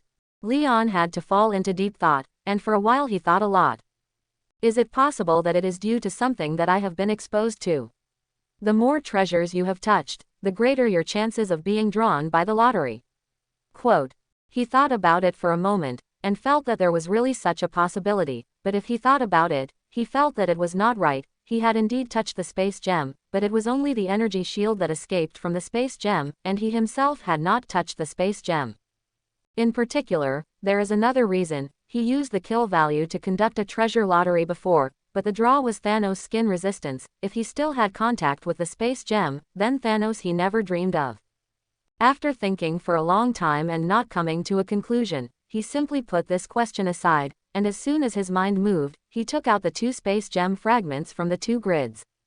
2 space gems in his hand, each of them is only the size of the nail of the little finger, like 2 crystalline broken diamonds, crystal clear, and faintly fluorescent. He put one in front of him, carefully gathered, and actually could see that there were faint energy fluctuations in the gemstone fragments, that is the energy luster visible to the naked eye is flowing, like water waves, very gorgeous. He carefully sensed it, and he could also sense the surging energy in it, but unfortunately this energy could not be used directly now. When Leon puts 2 gem fragments together, and the 2 gems touch together, a strange scene happens. Leon saw the blue light flashing in front of him, and the 2 gemstone fragments were like water droplets, slowly fitting together, and in less than 3 seconds, they changed from 2 to 1. The key is that its volume has not changed, it is still the size of a little fingernail. The energy contained in this space gem fragment that was fused was obviously stronger than any of them alone, and the energy state was completely exponentially surged, which shocked him. It's a pity, such a powerful energy, there is no way to use it directly now, and I don't know how long it will take to gather the remaining 8 fragments. Leon just felt a pity, but this thing is indeed a treasure, but now there is no way to use it. Thinking of this, Leon first put away the fused space gem fragments, and then chose the treasure lottery again.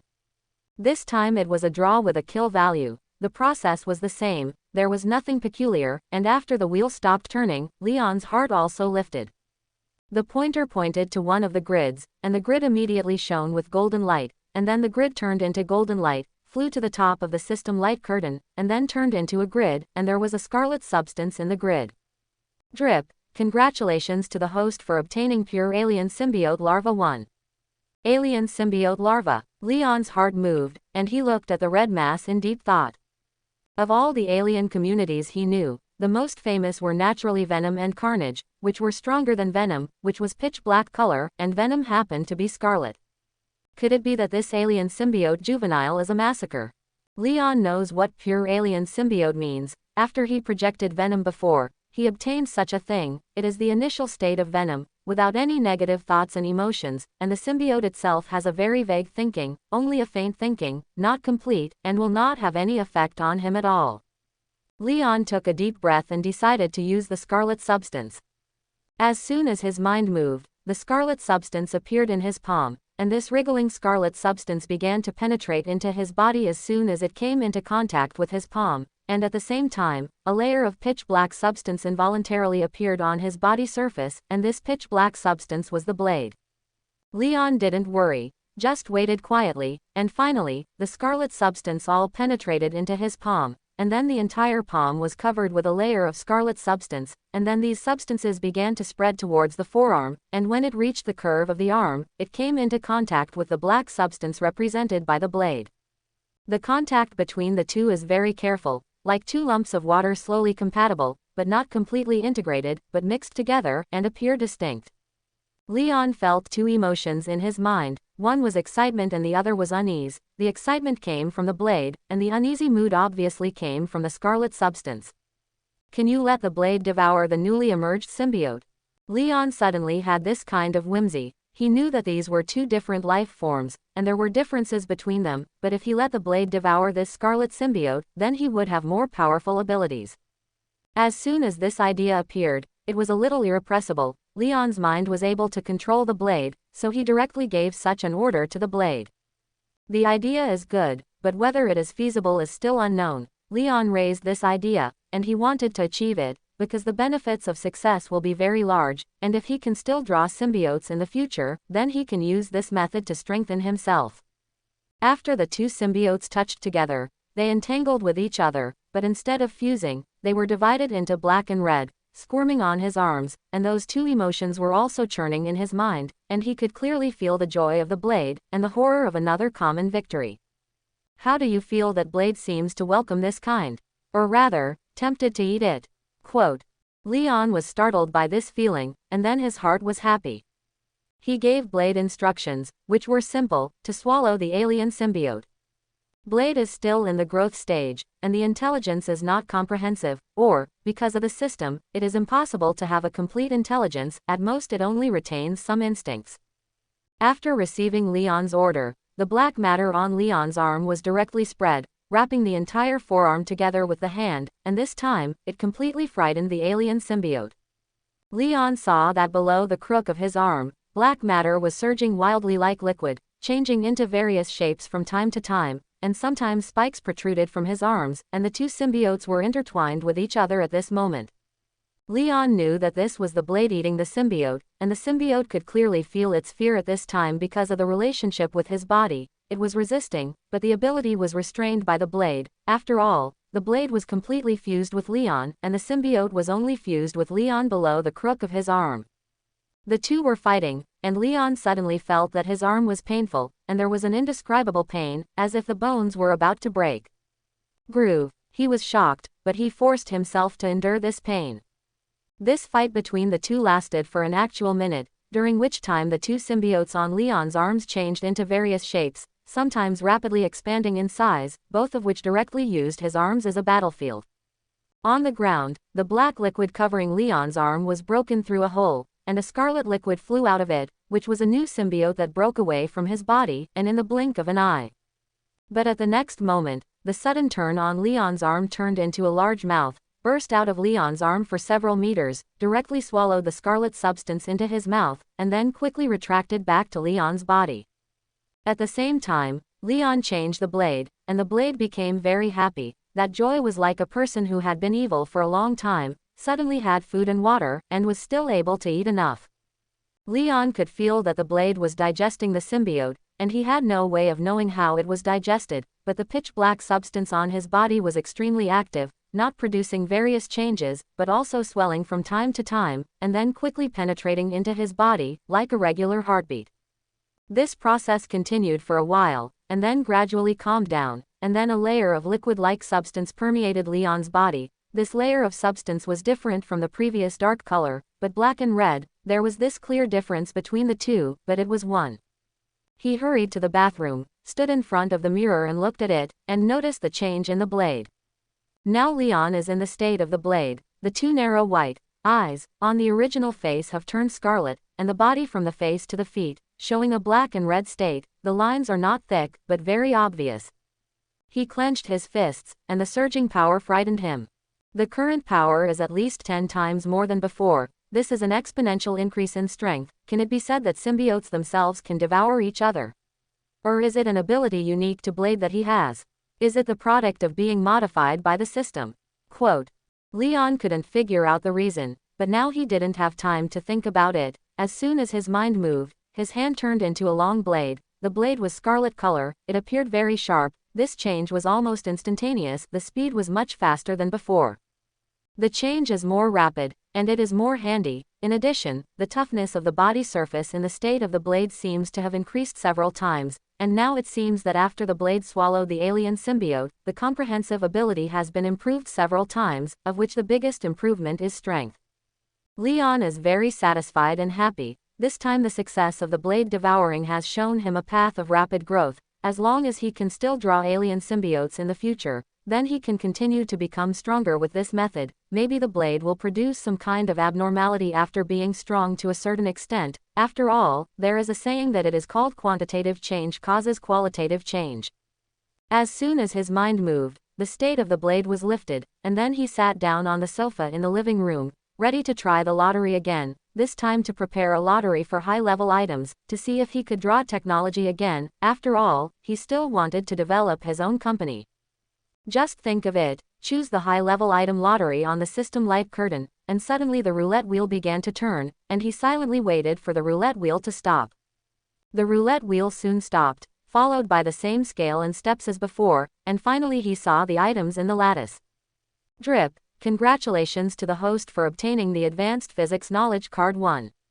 Leon was stunned, and then looked at the cards in the grid thoughtfully. It seems that the system's lottery will not be limited to items, and it is also said that even the bloodline transformation of dark elf magic and artificial intelligence incubation programs are available, so it is inevitable to extract some kind of knowledge, but I don't know what is in this advanced physics knowledge.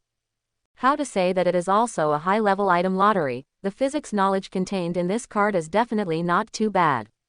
Leon took out the card, and then slapped it on himself, and the next moment, he only felt a sudden pain in his brain, and then the whole person's senses became drowsy, and at this moment his mind was filled with a huge amount of knowledge, and the amount of this knowledge was extremely amazing. It's like pouring air into a balloon. Leon is the balloon, those physics knowledge is air, he was stretched up at once. If this knowledge is a smooth learning, he will not have any discomfort, but all at once poured into it, then it is equivalent to the huge pressure caused by the air on the pilling at once, almost did not burst him. Ah! He felt that his brain was about to explode, and the pain was very unbearable. Even with his current ability to bear, he was a little impatient, which showed that the sudden appearance of this knowledge was a test of the carrying capacity of his brain. Leon collapsed directly on the sofa, holding his head and roaring. Sweat suddenly oozed from his forehead, and his face became hideous. It was definitely not a good experience. At least if Leon had the choice to choose again, he would never use cards so rashly, but now it was too late to say anything, and now all he could do was endure, and there was no other way.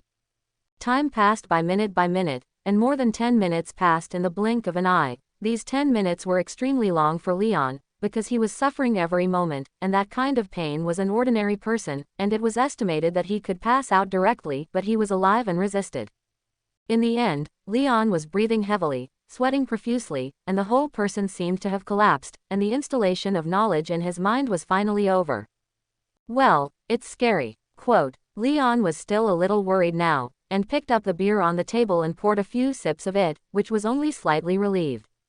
After taking a few deep breaths, he called up this knowledge in his mind, because the knowledge that came in was equivalent to his independent learning, and he could fully understand the benefits of using this recognition card, and the knowledge in his mind now belonged completely to him, and it was completely integrated. Just a little recalling a knowledge, he looked shocked. The so-called physics study of the most general laws of material movement and the basic structure of matter, the leading discipline of natural science, physics research from the universe, small to elementary particles and other most basic forms of motion and laws of all matter, so it has become the basis for the research of other natural science disciplines. And the advanced physics knowledge that Leon got in his mind, what shocked him the most was that this was completely beyond the level of Earth technology, and in his estimation, it was at least beyond the gap of 200 or 300 years. You should know that physics is a general term, which also includes Newtonian mechanics, electromagnetism, thermodynamics, relativity and quantum mechanics, in addition to particle physics, nuclear physics, atomic and molecular physics, solid-state physics, condensed matter physics, laser physics, plasma physics, geophysics, biophysics, astrophysics and so on. It's just all-encompassing. The reason why Leon was so painful just now is because these knowledge are too much to imagine. Now he has completely mastered all the classification knowledge of physics, various formulas and data, and the knowledge he alone has is more than the knowledge of all scientists on the Earth now. That's the horror of advanced physics. In my current case, building a nuclear bomb with bare hands is a bit exaggerated, but as long as there are corresponding instruments, it is no longer difficult to get a nuclear bomb and a reactor, and that arc reactor, with the knowledge I have now, can be done in 3 days. Leon is now very satisfied, and he didn't expect that there would be so much advanced physics knowledge, which simply covered everything in all aspects. It seems that I need to go through the suspension procedures as soon as possible, and with the amount of knowledge I have now, there is nothing on the Earth that I need to learn by myself. Leon is still a little unbelievable. After pondering for a long time, there is a decision, and the development of Leon technology has to be advanced. He rested for a while, only then slowed down. The installation of knowledge made him dizzy. Even if he slowed down for a while, his brain was still a little dizzy. Leon called George and told him that he had returned home, and then went to rest. He was not in good shape and had to recharge first. After a night without words, when he woke up again, it was already the next morning, and after waking up, he had already recovered his spirits, and the sequelae caused by yesterday's infusion of knowledge had disappeared, and he looked like a tiger again. At home, Helen and Gwen have returned. George is not at home. There are still many things waiting for him to deal with after the war in New York, and Leon is acting very normal as usual, just telling Helen his plans first. Most parents are still very liberal after their children have made a decision, and Helen does not express explicit objections to his suspension from school, but only tells him that he needs George's consent. Even if Leon is extremely capable now, he is still the child of his adoptive father and mother in this family, and he also attaches great importance to the family atmosphere, so he also obeys the way ordinary people do things and tells George his thoughts. The two talked on the phone for more than 10 minutes, and the process was not too much detailed, and Leon successfully convinced George with his own ideas, and the family agreed to his plan to suspend school. Then Leon had lunch, went to the school early in the afternoon, found the school leader and submitted the application for suspension, because with the consent of his parents, the process was not difficult, and he got the approval document of the school before returning in the afternoon. That is, he doesn't have to go to school now. Leon is satisfied, but Gwen, who knows this, is a little unhappy. Why don't you tell me about such an important matter in advance? Gwen felt neglected and angry. Of course, her anger is just a normal reaction of a girl after being ignored. Leon coaxed her experience, and prepared a diamond bracelet early. Gwen was naturally happy when she saw it, but there was a Tsunere who did not want to show it in front of him. Are you such a superficial woman for me? Don't try to coax me with this thing. Quote. How could Leon not know her nature, but also happy? He and Gwen have been brothers and sisters for more than 10 years, and they know each other too well, so they said, I am part of this family, I am your brother, I didn't tell you in advance, but I just hope you don't worry in advance. You know, I chose to take a break from school to start a business. If I succeed, you don't have to worry about money in the future. Quote. I've never worried about money. Gwen is proud, she has proud capital, she looks good, her grades are good, I don't know how many boys put their minds on her in school, and George and Helen are high-income people, graduated with her grades, and don't have to worry about money at all. But you also have to work in the future. If I succeed in entrepreneurship, then you will even save work in the future, directly a rich woman. Don't you like biology? At that time, I will sponsor you a few $100 million, and you will study the topics you like. Leon said with a smile. Even though Gwen knew that Leon was coaxing herself, she was still happy in her heart. She could feel Leon's love for her as an older brother, and it was enough to know this. Then you remember, this is what you said, when you succeed, I will ask you for money. Gwen Dow. Of course. Leon nodded affirmatively. He was not worried about the development of his company now, because he had knowledge, which was priceless, even if the current company was just an empty shell. By the way, you and Peter's guy the most? He asked suddenly. We've broken up, Gwen said calmly. Ah, Leon scratched his head. This is a little. The last time Gwen told him about her and Peter, he thought that Gwen was just complaining casually, but he didn't expect that this was actually true, so he didn't know what to say. Comfort, after all, people have just broken up, don't worry, people are their sisters. It's a dilemma at both ends. In the end, Leon could only pat her on the shoulder and said, believe me, the single world is very beautiful. For example, recently a mature woman is always coming to me. If I want, I can go to her bed at any time, but I will definitely not develop a couple with her. Quote. And then you'll be free to make a date. Gwen said suddenly. Ahem, you know I didn't mean that. I just wanted to tell you that there are more than 7 billion people in the world, and there must be people worth your love among these 7 billion people, such as excellent people like me. Leon laughed. You are my brother. If Dad knew you said this, he would definitely teach you a lesson. Gwen rolled her eyes at him. Did I say something wrong?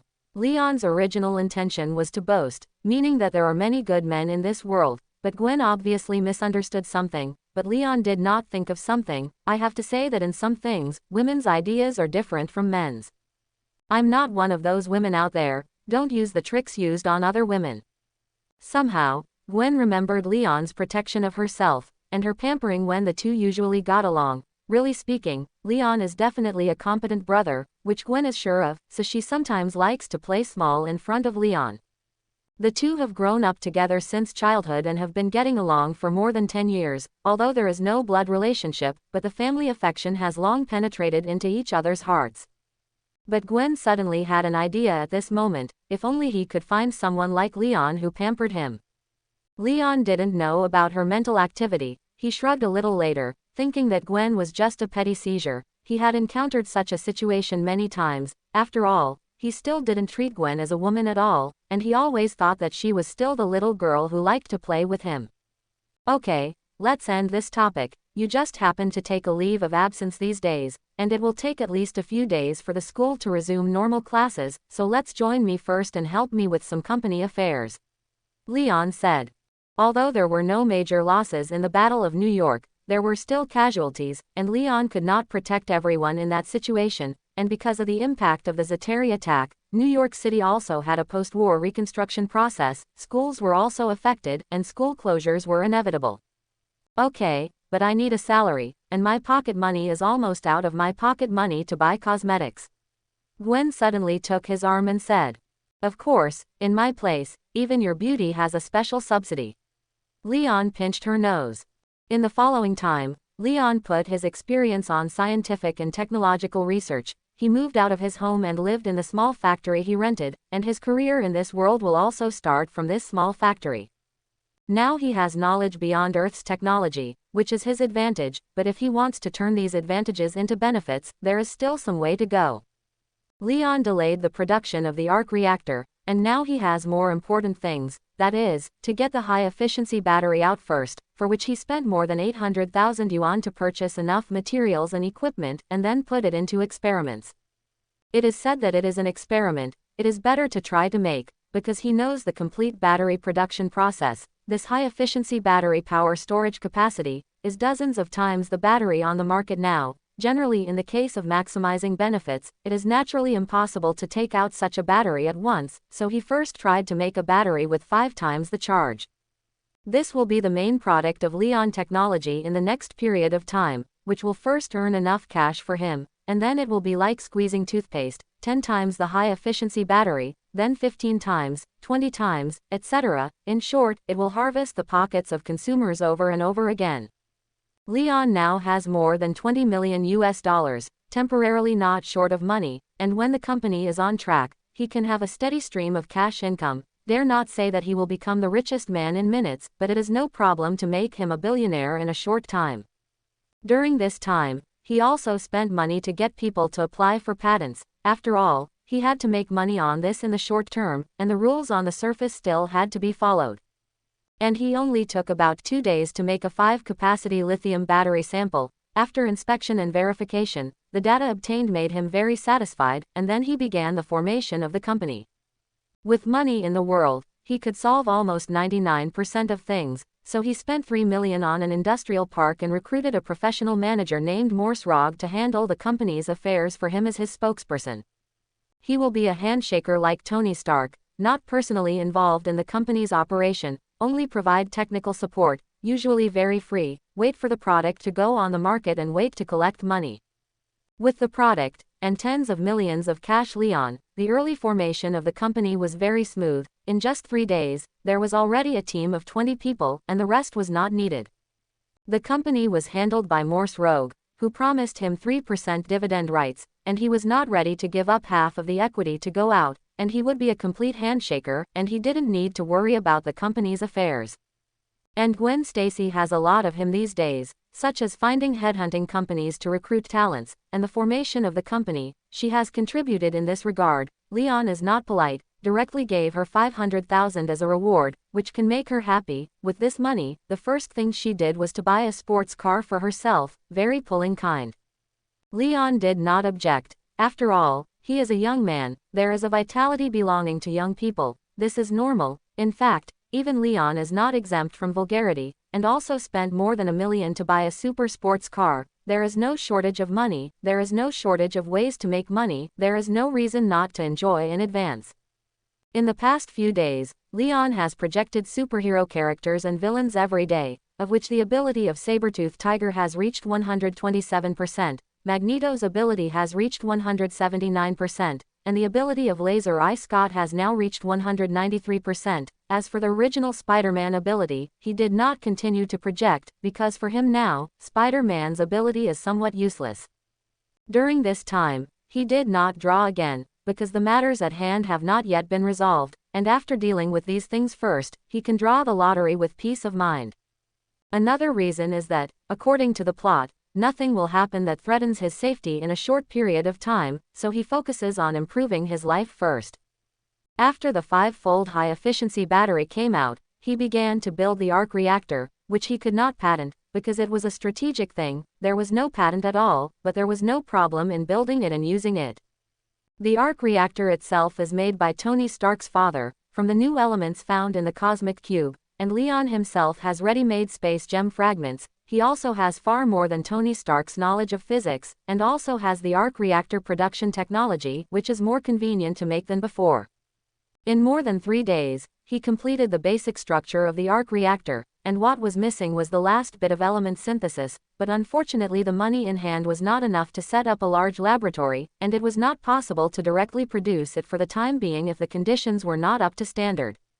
However, he is not in a hurry. This thing itself cannot be sold for money, at most it is used as energy.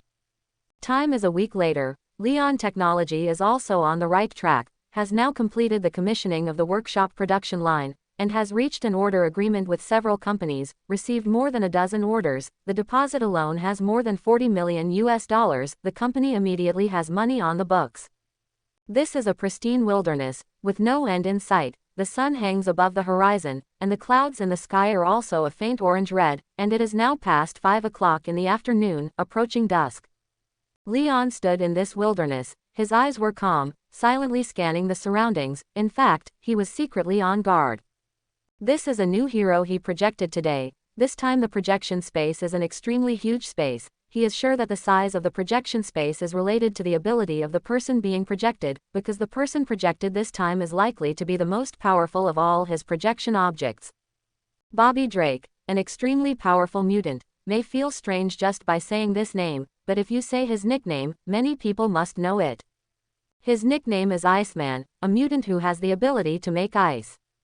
Someone has graded him, saying that he is an Omega-level mutant, and is one of the most underestimated Omega-level mutants, and at the same time the most special one. In fact, the Iceman may be the strongest of all mutants except the Phoenix Woman. How strong his ability is, many people have guessed, even Leon is only guessing.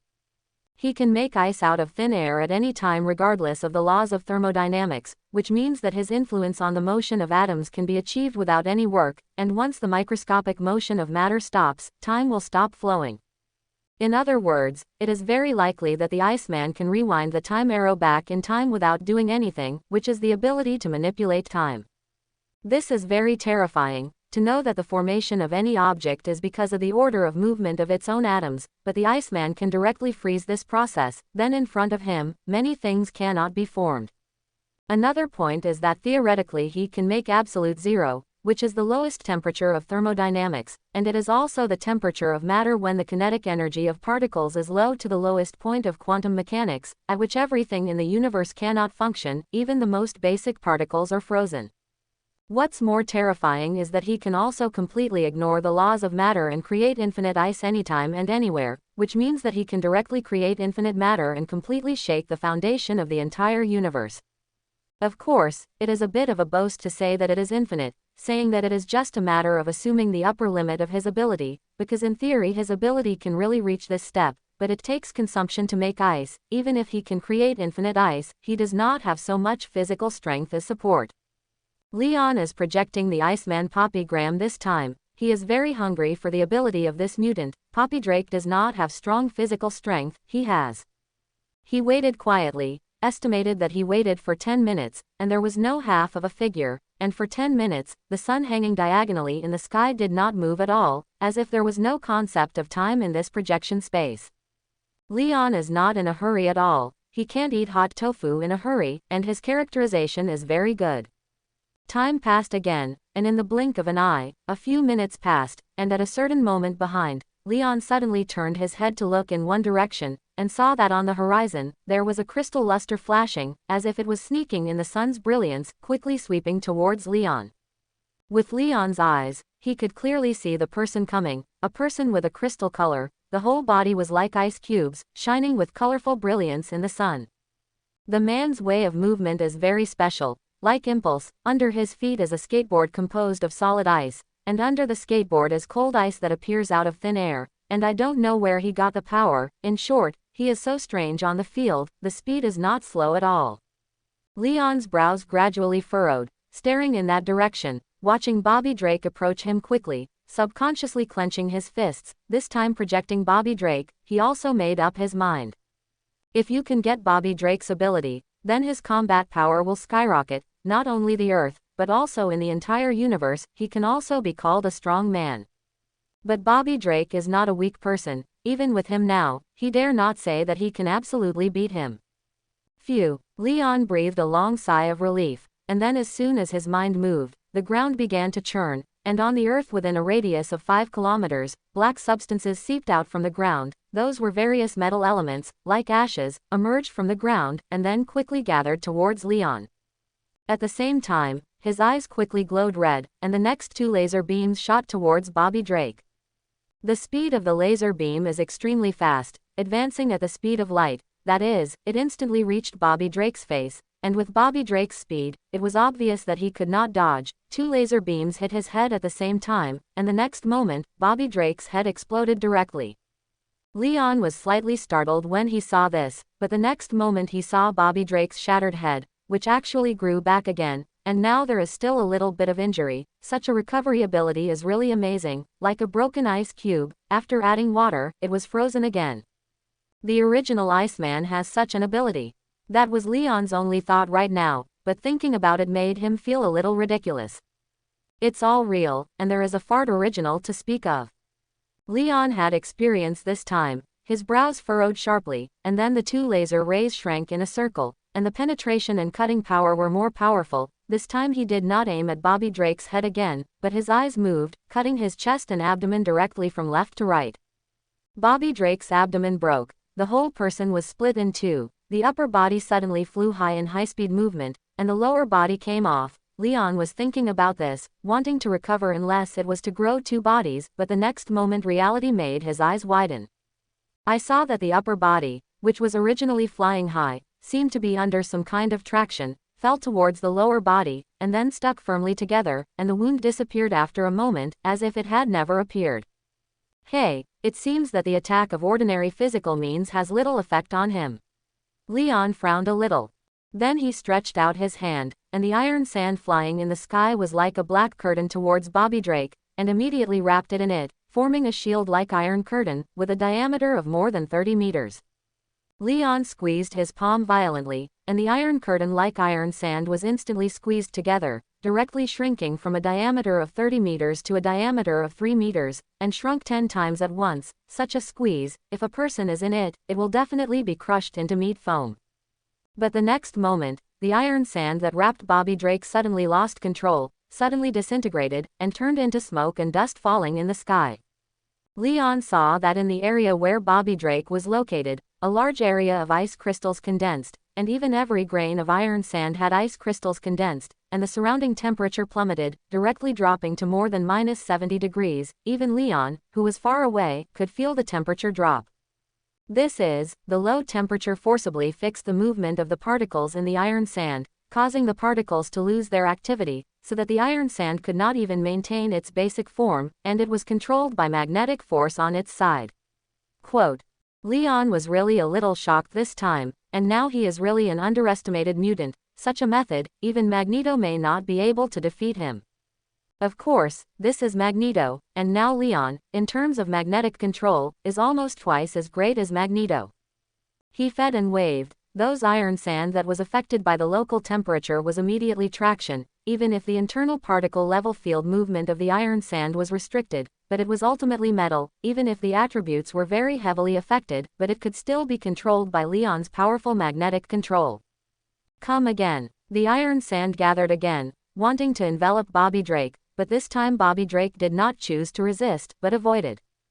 Seeing Bobby Drake wave his hands, a stream of icy cold breath gushes out from his palms, and the surrounding air quickly condenses ice, and these ice crystals quickly form a shield like solid ice, directly knocking away those iron sand with weak control.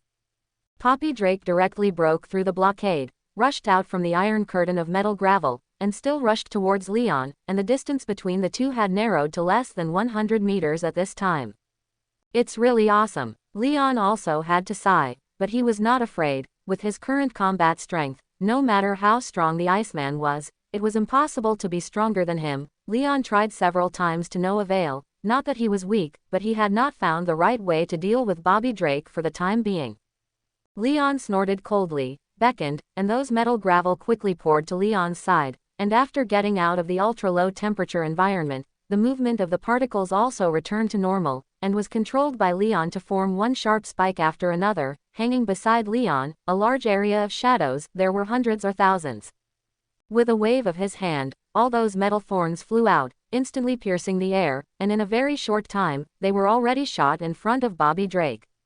And Bobby Drake did not see any unnecessary moves, but continued to spew out cold white smoke with his hands in front of him, and the white smoke rose, occupying most of the direction in front of him, and those metal thorns had a significant decrease in speed after touching the white smoke, even if they could continue to move forward, but when they reached less than half a meter in front of him, they had already hovered directly.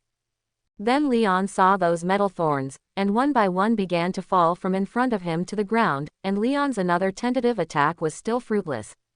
In the blink of an eye, Bobby Drake had arrived less than 50 meters in front of Leon, and at this time, his hands were still spraying white smoke outward, which was an ultra-low temperature white smoke, and everything that came into contact with it was covered with a layer of ice crystals, and then the ice crystals became thicker and thicker, and in a blink of an eye, it became solid ice. Leon gave up the temptation, and by this time he could already feel the cold, which deepened as Bobby Drake the Iceman got closer. As soon as his thoughts moved, a new black and red blade had already surfaced, and Leon was on guard at this time. But in the blink of an eye, Bobby Drake had already rushed in front of Leon, and at this time, Leon was already fully concentrated, and Bobby Drake bombarded a punch. This punch is his condensed whole body strength. In terms of strength alone, it is estimated to exceed 1,000 tons. Just imagine, 1,000 tons of distance condensed on the fist. The penetration of the blow will be so terrifying. He has long been an inhuman existence. The speed of the fist is as fast as lightning, and under the friction with the air, there is a faint firelight, like a meteorite, powerful but extremely fast. And even if Bobby Drake is strong, his nerve reaction ability cannot keep up with such a punch speed, so Leon's fist has already bombarded his chest fiercely before he can reflect. Boom! Like a thunderous sound, the air produced a sonic boom, a turbulent wave of air, with the point of contact between the two, fiercely erupted around. The ground was instantly overturned, plowed out a large area, dirt and sand flew together, was swept up in the air by the fierce and violent air wave, like a bullet falling into the distance. And under this amazing punch, Bobby Drake's body directly exploded into a large area of crystal dust from the chest, and Leon's punch actually directly beat his body into a powder-like existence, which was extremely terrifying. Leon closed his fist and stood up. His expression did not relax much, because he did not see the box that the other party fell from death, which can only mean that Bobby Drake did not die under his punch. It's terrible. He must not sigh like that. The next moment, he saw those fine Shaois crystals flying in the sky, suddenly gathered towards a point, gradually converged, as if to combine into a body, all faintly had a trace of silhouette. The process was fast. Leon only blinked, and Bobby Drake had already recovered his upper body. Leon snorted coldly, his feet rushed forward, the ground was directly kicked out of a big pit, dirt debris flew over, and his whole person was like a cannonball instantly came to Bobby Drake, and then another punch bombarded out, hitting Bobby Drake's recovering upper body fiercely. Boom! With another shock, Bobby Drake's fully recovered body exploded again, still turning into ice crystals in the sky, which appeared more crystal clear in the sun. But the result was nothing like just now. Even if Bobby Drake was injured so horribly, his body was beaten into powder, but he still did not die, and even the recovery speed was faster than the one just now, and the recovery was completed in the blink of an eye. Leon was slightly shocked, but did not realize that in the real world, like Marvel, Omega-level mutants such as Poppy Drake themselves have a variety of strange abilities, and their own strength is self-evident. Especially for people like Poppy Drake who can threaten the foundation of the universe, his means of survival will not be lacking, and Leon has never expected to kill him directly, which is unrealistic. After 2 trials, Leon did not make another rash move, but waited for Bobby Drake's initiative. And Bobby Drake didn't let him wait long. After recovering his body, he stretched out his hands towards Leon, and immediately Leon noticed the temperature change around him, and after Bobby Drake stretched out his hand, the temperature around him could begin to drop sharply, and the speed of cooling was unpredictable. Leon felt the cold, the biting cold acting on his body, and with his current physical fitness, he felt the effect of the ice cold on his body. The body's ability to move is limited, every muscle and bone in the whole body seems to be frozen, and it is difficult to raise his hand, which is the impact of ultra-low temperature on his body, and this effect is far more than that. His body cell activity, in this instant was reduced to the lowest temperature by low temperature, the head was drowsy, and the whole person's spirit began to become malaise. Leon was secretly shocked, and he found that he was frozen in a solid piece of ice. Hurriedly a thought, 2 thick laser beams shot out of his eyes, although the low temperature affected the photon movement, but the laser beam still shattered the solid ice on his body, and then strangely, because of the ultra-low temperature, the laser beam can only shoot less than a meter in front of him, and then inexplicably collapsed. But the laser beam itself is with temperature, blocked by ultra-low temperature in front of Bobby Drake, just as the shock wave brings the heat around. When the heat and ice are intertwined, the temperature around Leon begins to rise rapidly, and then put an end to the ultra-low temperature field created by Bobby Drake. Even if the temperature around Leon has not returned to normal because of the ultra-low temperature field, but the temperature has risen a lot, in Leon's estimation, the ice cold that lingers around him has faded a lot, and the temperature is less than -30 or 40 degrees. For him, such a temperature can affect him very little.